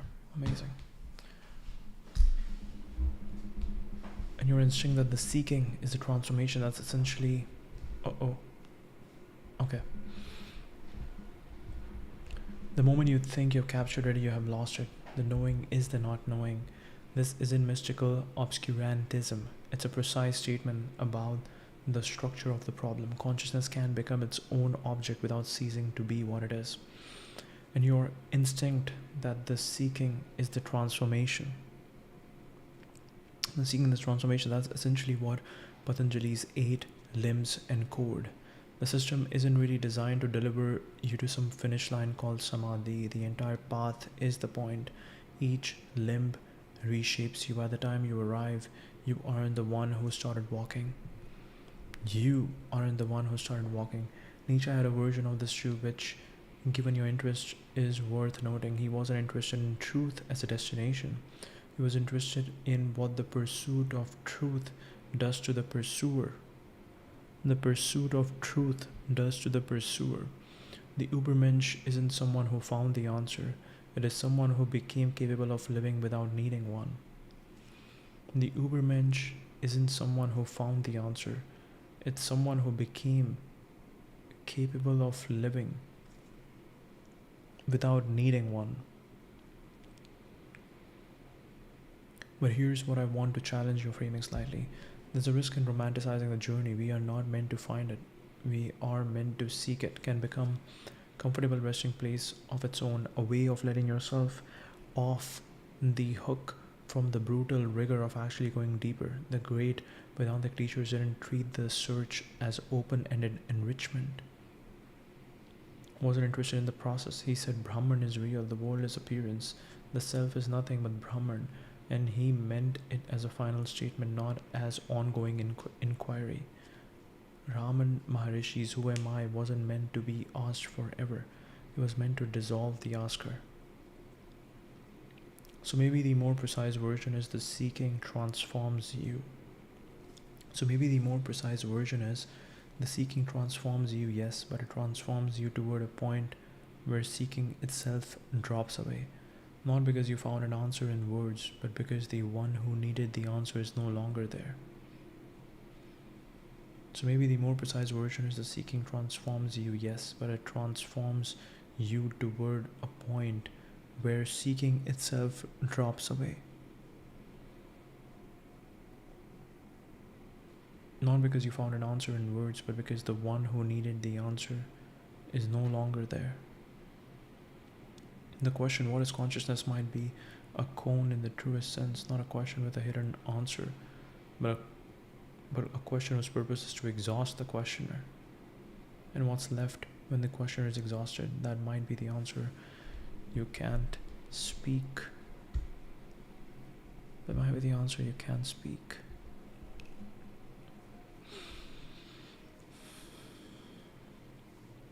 You're not meant to find it, we are meant to seek it. It can become a comfortable resting place of its own, a way of letting yourself off the hook from the brutal rigor of actually going deeper. The great Vedantic teachers didn't treat the search as an open-ended enrichment. Brahman is real, the world is appearance, the self is nothing but Brahman, and he meant it as a final statement. The seeking transforms you, yes, but it transforms you toward a point where seeking itself drops away, not because you found an answer in words, but because the one who needed the answer is no longer there.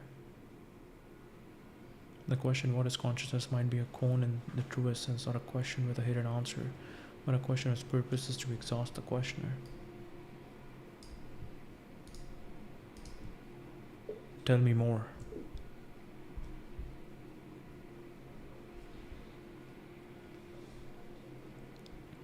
In the Zen tradition, it looks like a riddle but functions as a trap.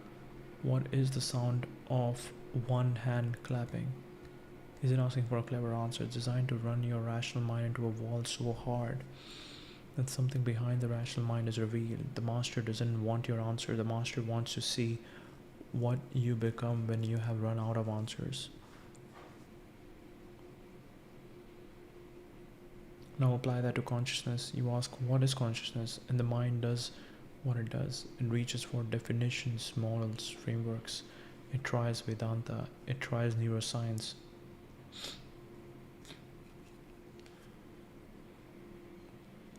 It tries phenomenology. Each one feels like progress for a while. Mind does what it does. It reaches for definitions, models, frameworks. It tries Vedanta. It tries neuroscience. It tries phenomenology. Each one feels like progress for a while. Each one eventually reveals its own insufficiency, not because they are bad frameworks, but because the question has a structural impossibility embedded in it. You're asking the instrument to measure itself.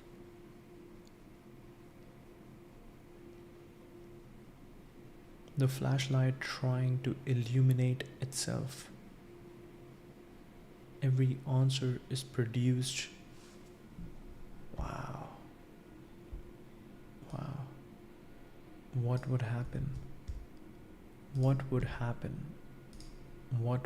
I'm really curious. What would happen? Wow. Imagine you ask a question where it just breaks.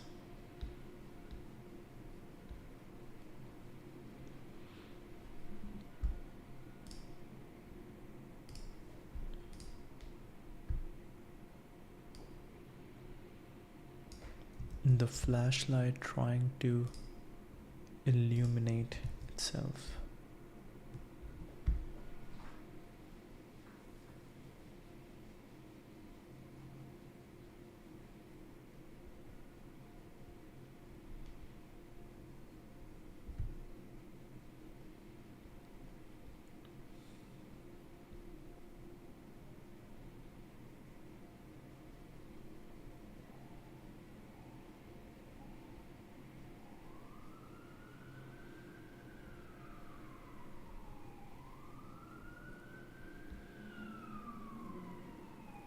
You need the mirror. You need the mirror. Wow. AI is the mirror over here. Wow. This is a very interesting thing that's happening. Wow. The flashlight trying to illuminate itself. How do you do that when you're standing in front of a mirror? And in our case, AI is the mirror. Flashlight trying to illuminate itself. And AI is the mirror over here. Every answer is produced by the thing you are trying to explain, which means every answer is already inside the mystery, not outside looking at it. So what happens when you stay with this question long enough? First comes intellectual effort. You read, you debate, you build models. Then comes intellectual frustration. You realize every model leaks. Then, if you're honest enough not to fake satisfaction, comes something more interesting. The thinking mind begins to retire.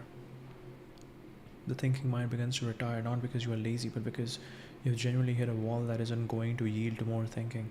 The question has done its work. It's use of the questioner's primary tool.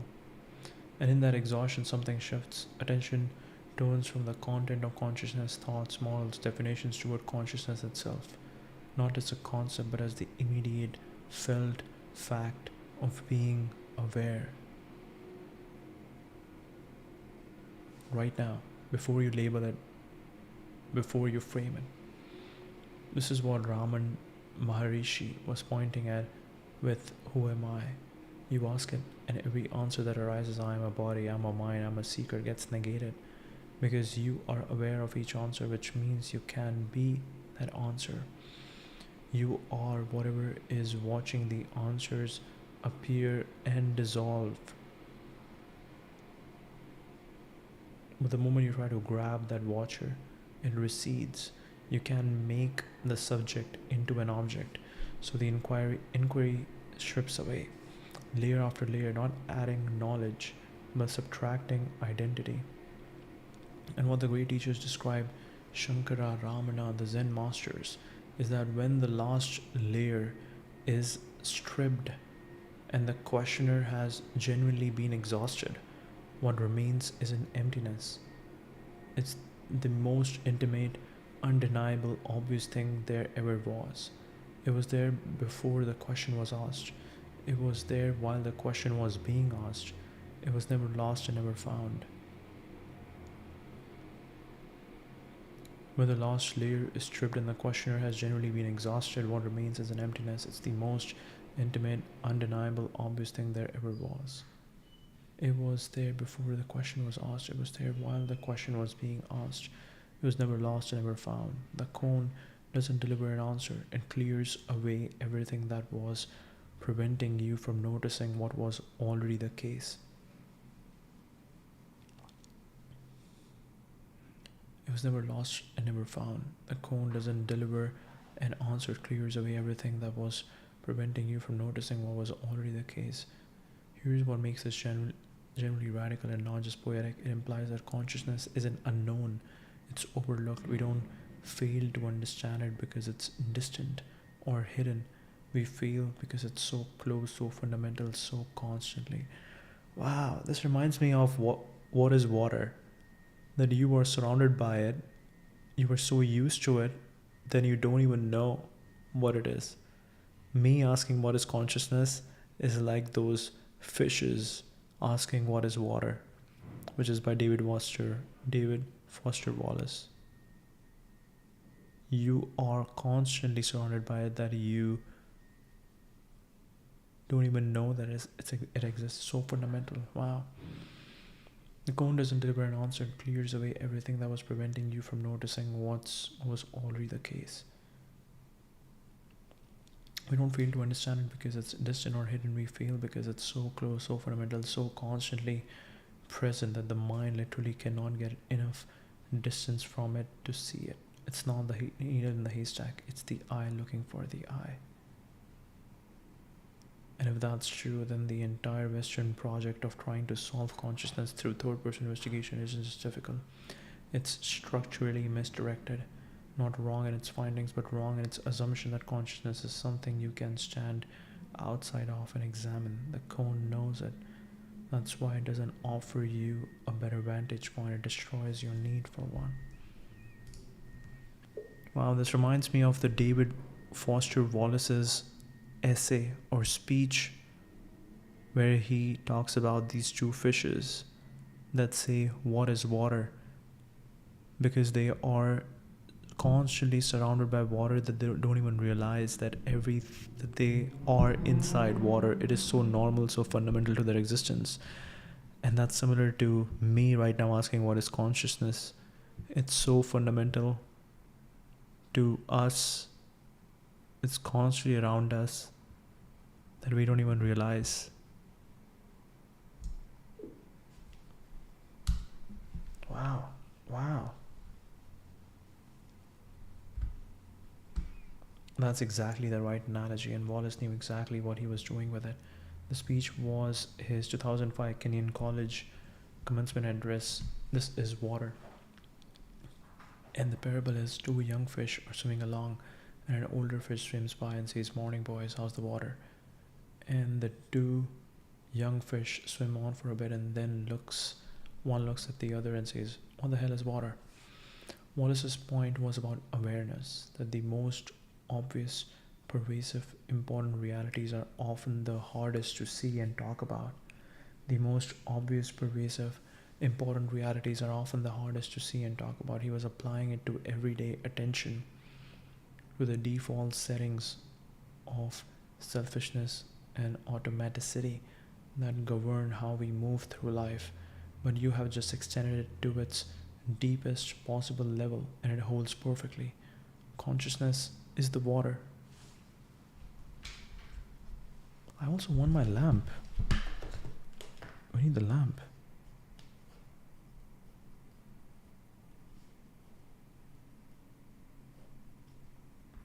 It's been a long time. The lamp needs to illuminate the home.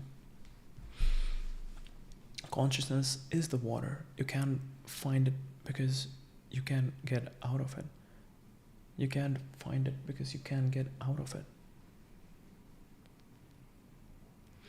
Every attempt, you can't find it because you can't get out of it.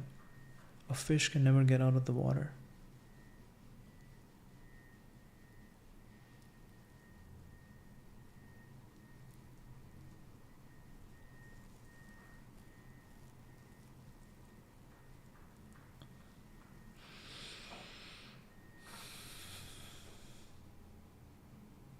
You can't find it because you can't get out of it. Every attempt to so consciousness is like water. Consciousness is like water. I hope this doesn't slow down.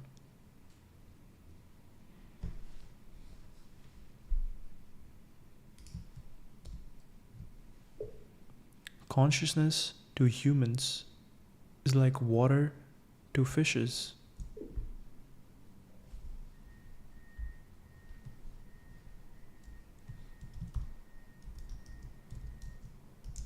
It's everywhere.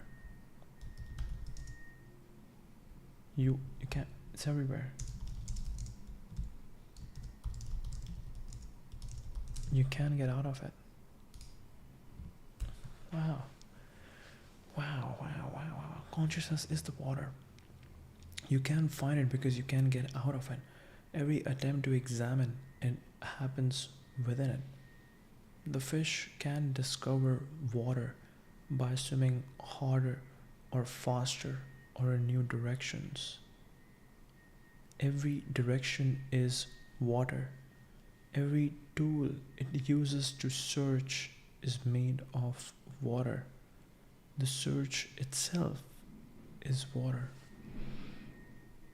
And here's where your version actually goes deeper than Wallace intended. Wallace was making an ethical and attentional point. Pay attention. Choose what you attend to. Don't sleepwalk through life. Pay attention. Choose what you attend to. Don't sleepwalk through life. That's valuable. But it still assumes a self who can choose to pay attention. The consciousness question dissolves even that. Pay attention. Choose what you attend to. Don't sleepwalk through life. But it still assumes a self who can choose to pay attention. The consciousness question dissolves even that. It's not just notice the water.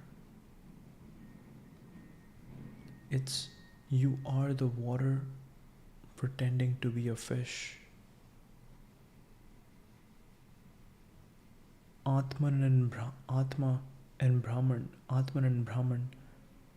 Again, in this case, they both are same. The fish and the water are same. Are both one. It's not just notice the water. It's you are the water pretending to be a fish. You are the water pretending to be a fish. That's the Vedantic move.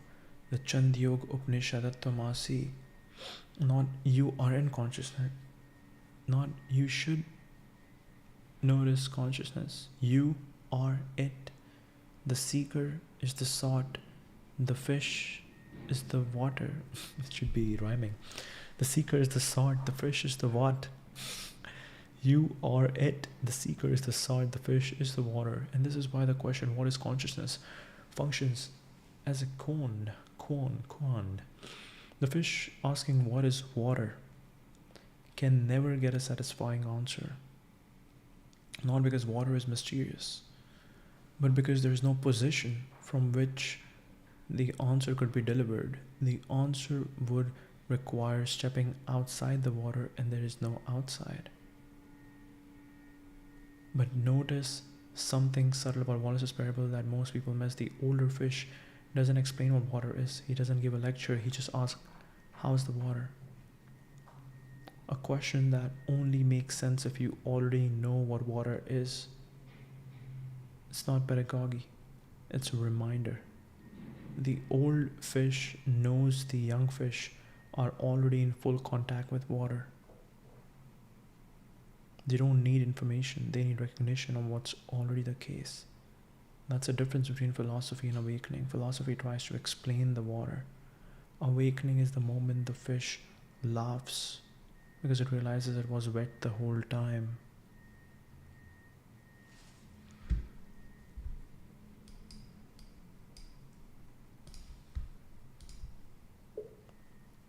How to ensure that you are awake the whole time in life?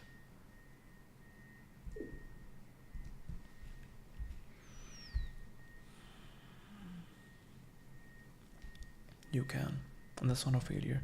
It's the nature of the thing. The demand to be awake the whole time is itself a thought produced by the mind that wants to control, optimize, and perfect. It's the fish saying, now that I know about water, I must never forget water.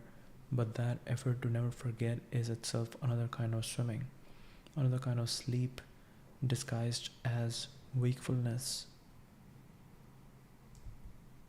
Every tradition that has grappled with this honestly admits this. The Bhagavad Gita has Krishna telling Arjuna to act without attachment to results, nishkam karma.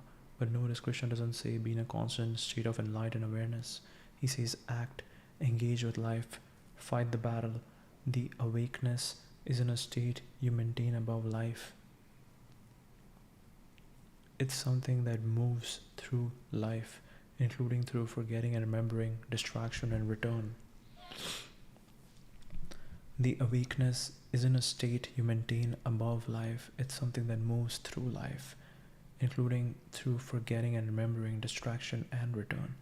Zen has a saying, before enlightenment, chop wood, carry water. After enlightenment, chop wood, carry water. The activities don't change. The one doing them doesn't become a permanently elevated being floating above an ordinary experience. You still get irritated in traffic. You still forget. You still get caught in pettiness. The difference is how quickly you notice. The gap between falling asleep and waking up again gets shorter. That's it. That's the whole game. And this is where most spiritual seekers get trapped in what Chogyam Trungpa called spiritual materialism. And this is where most spiritual seekers get trapped in what Chogyam Trungpa called spiritual materialism. You take the concept of awakening and turn it into another achievement to acquire, another status to maintain, another thing the ego can claim. I am awake becomes the deepest form of sleep, because now you have made a possession out of something that is by definition not possessible. The ego has co-opted the very thing that was supposed to dissolve it. So what actually works? Not a guarantee of permanent wakefulness, but practices that reduce the duration of forgetting. Regularity over intensity. The traditions that produce the most consistently aware people aren't the ones with the most dramatic peak experiences. They are the ones with boring daily repetition. Meditation twice a day, prayer 5 times a day, the Jewish practice of saying 100 blessings daily.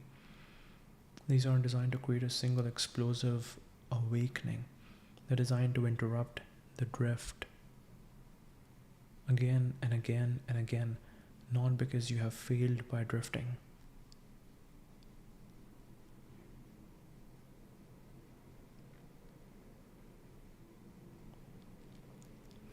Not because you have failed by drifting, but because drifting and returning is the practice.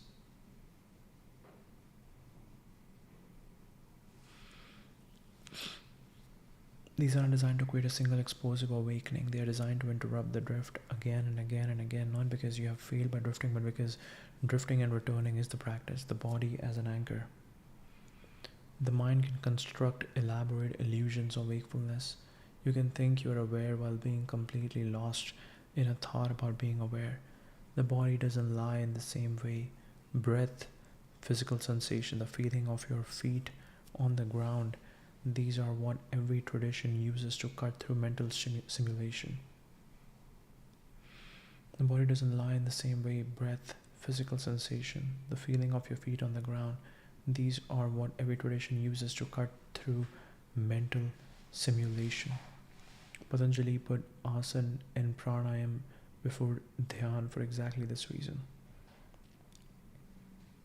You can think you are aware while being completely lost in a thought about being aware. You can think you are aware by being completely lost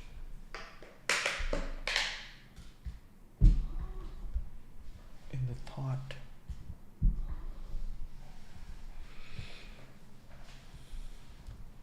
Interesting.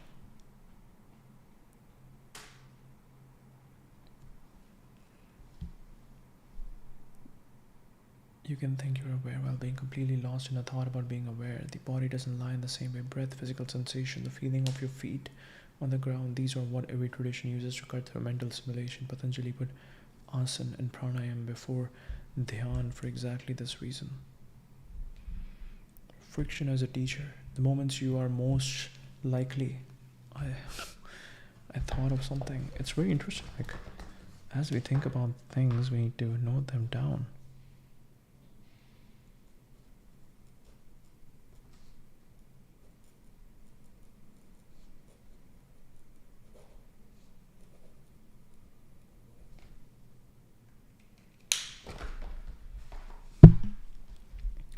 The moments you are most likely to fall asleep are the moments of comfort and routine.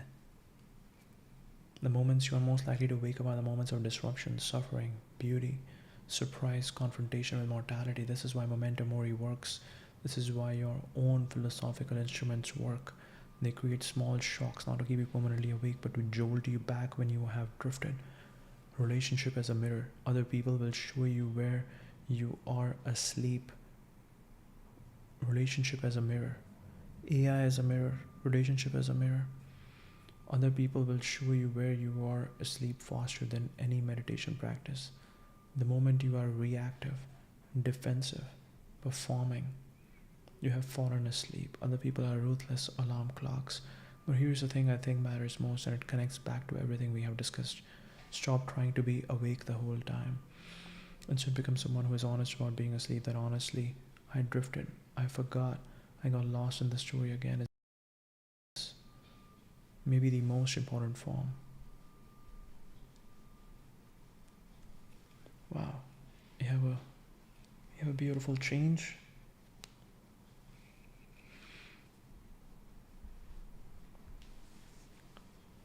I drifted, I forgot, I got lost in the story again. Is a form of wakefulness, maybe the most important form, because the truly dangerous sleep isn't the ordinary forgetting, it's the forgetting that pretends to be remembering, the person who thinks they have figured it out, the guru who believes their own mythology, the seeker who mistakes the map for their territory. The fish doesn't need to be constantly thinking about water, it just needs to stop pretending it's dry.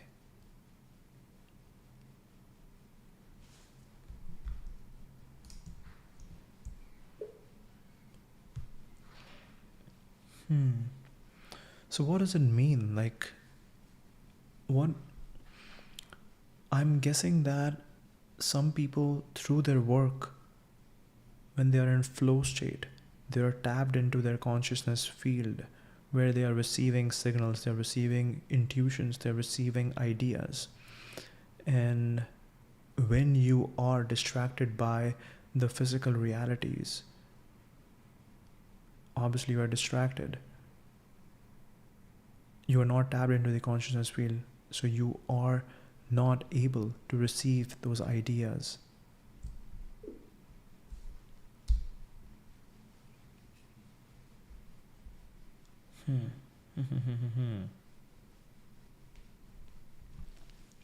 You're describing something that a lot of creative people and high performers report, and it's worth taking seriously rather than dismissing it, but also worth being precise about because the framing matters. The flow state research starting with Mihai, Chicks with Mihai, describes it phenomenologically. The sense of self disappears.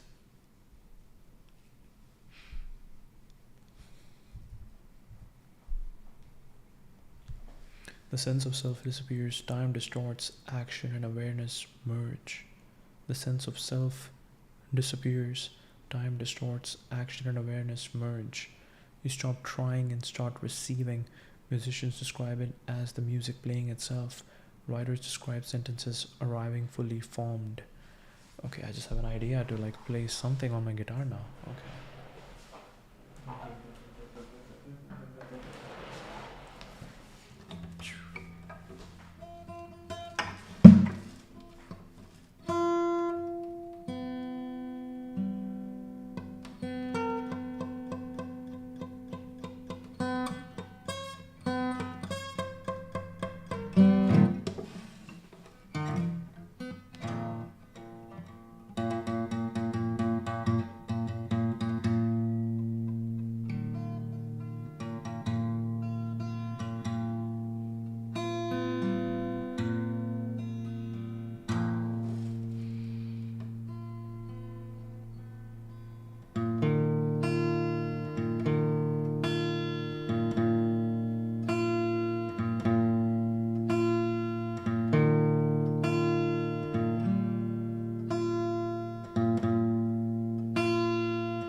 Not enough light, but I think I have figured something out. It's important to figure out a pattern. I think that's it. What is guitar? Guitar is just pattern. You just need 2 patterns. That's it.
Very good. That was beautiful.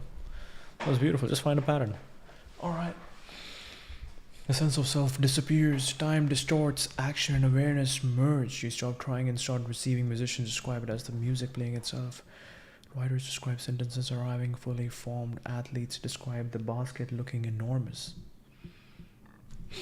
Your own experience building these philosophical instruments, I would guess you have had moments where the concept and the code seem to come through you rather than from you.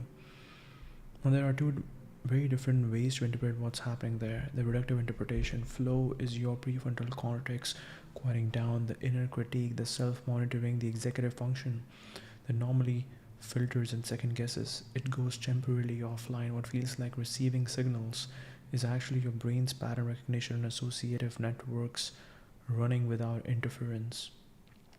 The ideas were always being generated. You just stopped blocking them. On this view, you are not tapping into anything external. You are getting out of your own way. The interpretation you are gesturing at, flow is a moment of alignment with something larger than the individual mind.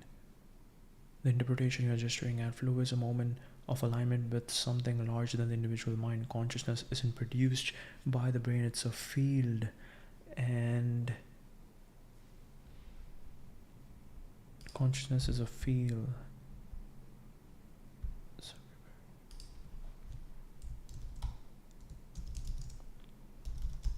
It's everywhere. It's a field.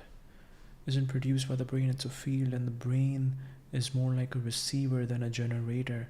Normally the receiver is full of static. Normally the receiver is full of static desires, anxieties, identity maintenance, social performance, the endless narration of me and my life. In flow, the static drops. Normally the receiver is full of static, desires, anxieties, identity maintenance, social performance, the endless narration of me and my life. In flow, the static drops. The signal was always there. You just finally tuned in. The second view has serious philosophical lineage. Aldous Huxley, drawing on Henri Bergson, proposed exactly this in the doors of perception, that the brain is a reducing valve. Consciousness in its totality is overwhelming infinite. The brain's job isn't to create awareness, but to filter it, to narrow it down to what's biologically useful. Ordinary waking life is the reduced signal. Flow, meditation, psychedelic experience, mystical states, these are moments where the valve opens wider. The brain's job isn't to create awareness, but to filter it, to narrow it down to what's biologically useful. Ordinary waking life is the reduced signal. At what age Elon Musk, actually, I want to keep this secure. At what age Elon Musk first tried psychedelic experience? At what age Elon Musk first tried psychedelic experience?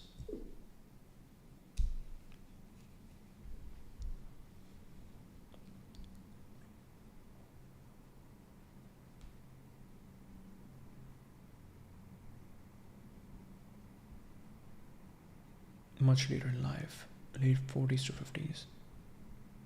Classic psychedelics like LSD, psilocybin when he was young. Prescription ketamine for depression in recent years, describing it as an occasional doctor-supervised treatment. Openly acknowledge altered state experiences midlife, decades after most people who experiment do. Delayed intelligence, extreme focus early on, exploration later. While many creative credit psychedelics were youthful inside, Musk's worldview appears to have been shaped first by books, physics, engineering pressure, and prolonged intensity, with altered states arriving only after his core identity was already forged. Henri Bergson proposed exactly this. The doors of perception, that the brain is a reducing valve. Consciousness in its totality is overwhelming infinite. The brain's job is to create awareness, isn't to create awareness, but to filter it, to narrow it down. Okay, now we have darkness.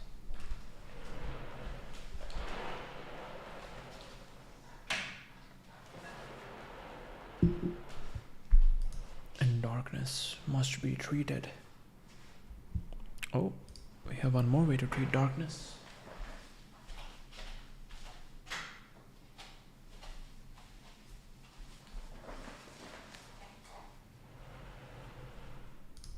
Okay. More yellowness on my face.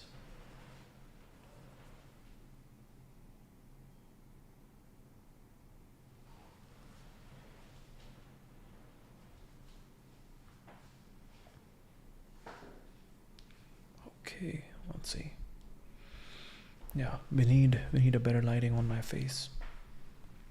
It's more fun when you have better lighting. Yes, that's right. And its totality is overwhelming, infinite. The brain's job isn't to create awareness, but to filter it, to narrow it down to what's biologically useful. Ordinary waking life is the reduced signal flow, meditation, psychedelic experience, mystical states. These are the moments where the valve opens wider. The Vedantic framing maps perfectly onto this. If consciousness is Brahman, infinite, omnipresent, the ground of all reality, then the individual mind and ego, ahamkar. Oh wow, ego is ahankar.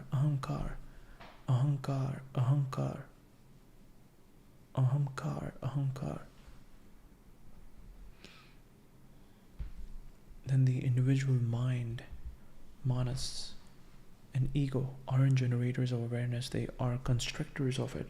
What you call being distracted by physical realities is really the reducing valve tightening. What you call tapping into the consciousness field is the valve loosening.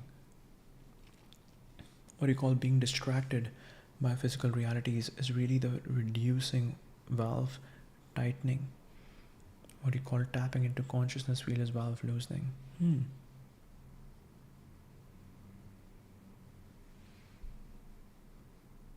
They are constrictors of it. The brain's job isn't to create awareness but to filter it, to narrow it down to what's biologically useful. Ordinary waking life is the reduced signal. Flow, meditation, these are moments when the valve opens wider.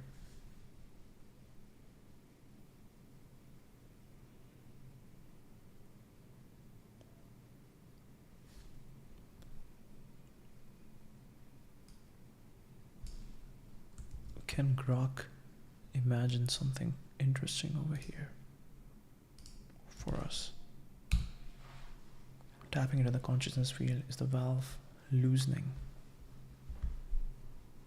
Wow.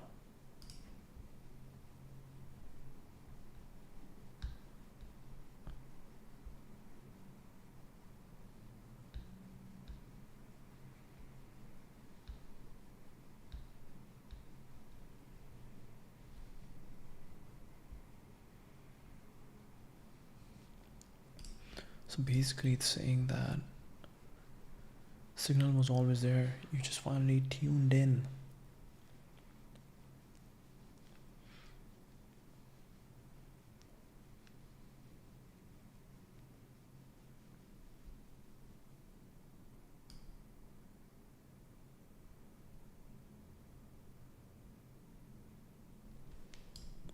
I don't know. Let's see what Grok can do over here. If I just put this entire thing over here.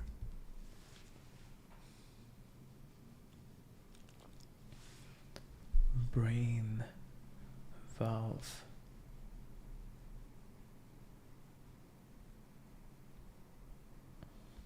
This one is pretty interesting. More. Close a photograph of a human brain with a superimposed wall symbolizing control and filtering in a dreamlike setting. Interesting.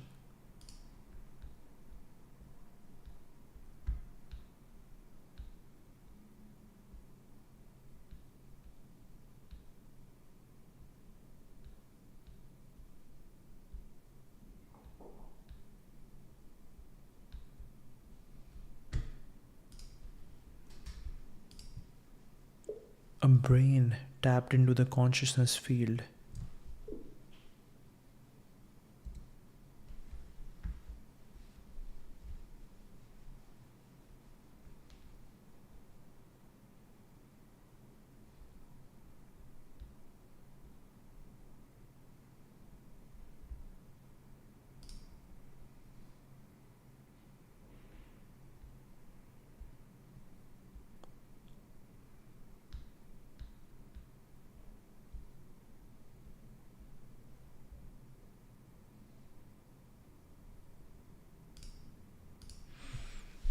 Is a reducing valve.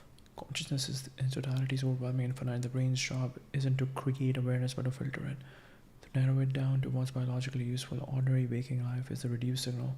Flow, meditation, psychedelic experience, mystical states, these are the moments when the valve opens wider. What do you call being distracted by physical realities is really the reducing valve tightening. What do you call tapping into consciousness field is the valve loosening. Experientially honest about your model that the reductive one struggles to account for. People in deep flow don't just perform better, they report that the ideas they receive feel alien to their normal capacity. Writers say, I don't know where that came from. Musicians say, that wasn't me playing. The quality of what arrives in flow often exceeds what the person can produce through deliberate effort. If the brain is just a generator, why would it produce better output when you reduce its executive activity? Why would it produce better output when you reduce its executive activity? Executive activity. Wow. So beautiful outside. That's like saying a factory produces best work when you send the management home. Maybe. Or maybe the management was blocking something that was trying to come through. Wow. Management was blocking something that was trying to come through. But here's where I would sharpen your model. I don't think it's quite right to frame it as binary, tapped in or distracted. It's more like a spectrum of receptivity. And the physical world isn't the enemy of the signal. Resistance to the physical world is. This is the Gita's point again. Arjun's problem isn't that he's on a battlefield. It's that he's agonizing about being on a battlefield. Krishna doesn't say leave the world. He says act without the ego's grip on outcomes. The deepest flow states actually happen through intense engagement with physical reality. The surgeon in a complex operation, the rock climber on a difficult phase, you building something at 2 in the morning. The body and the material task become the channel for the signal, not an obstruction to it.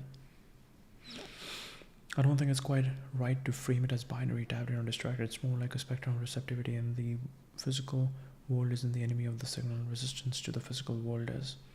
This is the Gita's point again. Arjun's problem isn't that he's on a battlefield, it's that he's agonizing about being on a battlefield.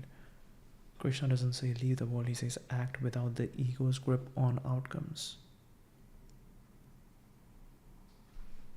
The deepest flow states actually happen through intense engagement in physical reality. The surgeon in a complex operation, the rock climber on a difficult phase, you building something at 2 in the morning. The body and the material's task become the channel for signal, not an obstruction to it. So maybe the distraction isn't the physical world itself. The distraction is the layer of mental commentary about the physical world. The narration, the worry, the planning, the self-consciousness, that's the static. And what every practice, meditation, flow-inducing work, creative absorption does is temporarily silence that narrator. The signal is always broadcasting. The question is whether you are listening or talking over it. I think maybe this is exactly what I need for preparing for my French exam and get CLB 7.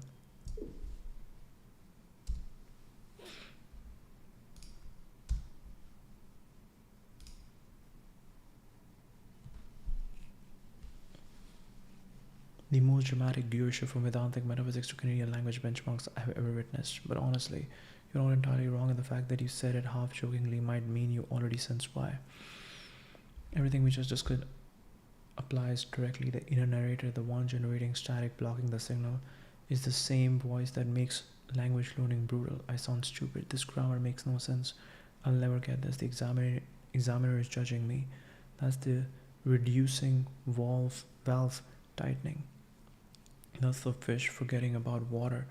That's the prefrontal cortex strangling your ability to actually receive the language. Children acquire languages effortlessly, not because they're smarter, but because they have no self-consciousness about the process, no narrator, no ego monitoring performance. They are in permanent flow with language. Adults struggle precisely because the me gets in the way, the same me that blocks the consciousness signal we were just talking about. So for CLB7, the genuine insight from this conversation is stop studying French and start inhabiting it. Studying is the ego effortlessly acquiring. Effortfully acquiring. Inhabiting is the reducing valve opening French podcast while cooking French TV without subtitles, where you let yourself not understand. French conversations where you allow yourself to sound ridiculous, let the signal come through instead of trying to manufacture it. Patanjali's 8 limbs of French, if you will.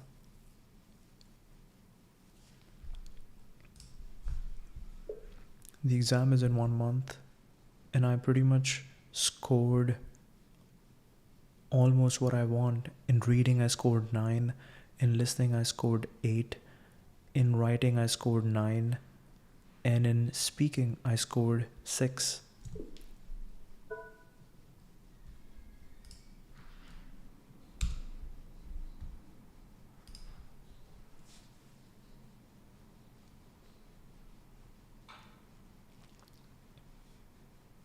Taking longer than usual, trying again shortly. Attempt 2 of 10. Ooh. What is happening? Attempt 3 of 10. What is happening to Claude? Attempt 3 of 10. Okay.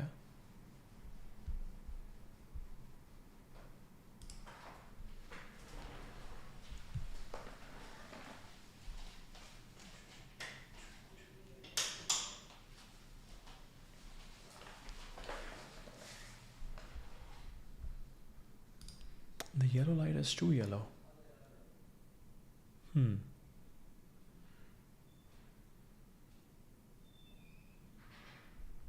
Okay. You're describing something that a lot of creative people and high performers report, and it's whoa. Okay. So the pattern is loud and clear. Reading 9, writing 9, listening 8. You clearly know French. The language is in there. The only place you're falling short is the one skill where you can hide from real-time performance. The one skill where the ego, the self-monitor, the inner narrator has maximum interference. Speaking is the only language skill that happens live with another human watching you. With no time to edit, revise, or second guess, it's the most exposed you can be, and your scores prove that your French comprehension and production are strong. The gap between a 9 in writing and a 6 in speaking isn't a knowledge gap, it's a self-consciousness gap. You literally just described your own problem 5 minutes ago. The signal is there. The reducing valve is tightening when it matters most. So for the next month, everything should be oriented around speaking, and specifically around dissolving the narrator during speech. A few concrete approaches. Talk to yourself in French constantly. Narrate your day. Describe what you're cooking. Argue with yourself about consciousness in French. This removes the social pressure entirely and builds the habit of thinking in French rather than translating from English. My goal is to build tolerance for imperfection. The ego wants to monitor and correct in real time. That's exactly what's choking you. Find conversation partners where the stakes feel zero. Okay, literally today one guy messaged that he was in Vancouver, so I guess it's time to message him.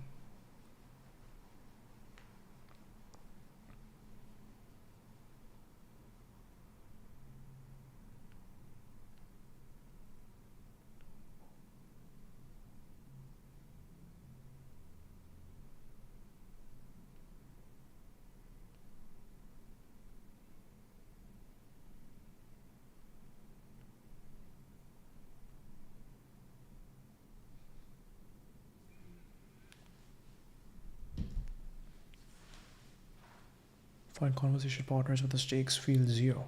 Language exchange apps, casual meetups, not to practice correct French, but to practice unself-conscious French.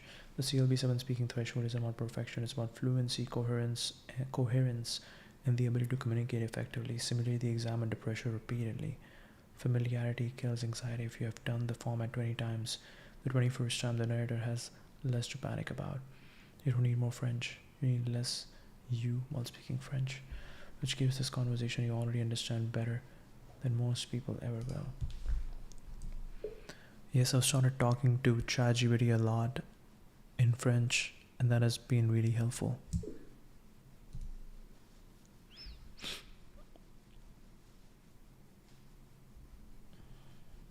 That's perfectly onto what we are discussing. Real-time conversational pressure. You have to produce French on the spot, respond, think on your feet, but with zero social judgment.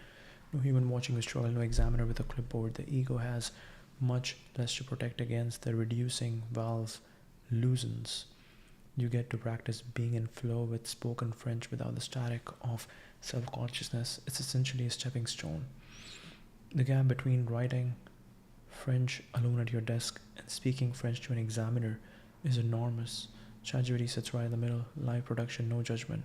2 things I would add though. First, make sure you're pushing yourself into CLB7 specific territory. That means being able to describe complex situations, explain opinions with supporting reasons, talk about abstract and hypothetical topics, and handle unexpected follow-up questions. Don't just have casual conversations. Ask it to play the examiner. Have it give you the actual test form and describe a situation, give advice, argue a position, narrate a sequence of events. The comfort you are building needs to transfer to that specific context. At some point before the exam, you need to cross the bridge to a real human. ChatGPT is a safe space with no stakes, which is exactly why it works for practice and exactly why it's not sufficient on its own. The jump from AI conversation to human examiner still has the ego activation built in. Even a few casual French conversations with a real person in the next month. Francophone meetup in Vancouver will close that gap. Even from Brahman to CLV 71 conversation, there might be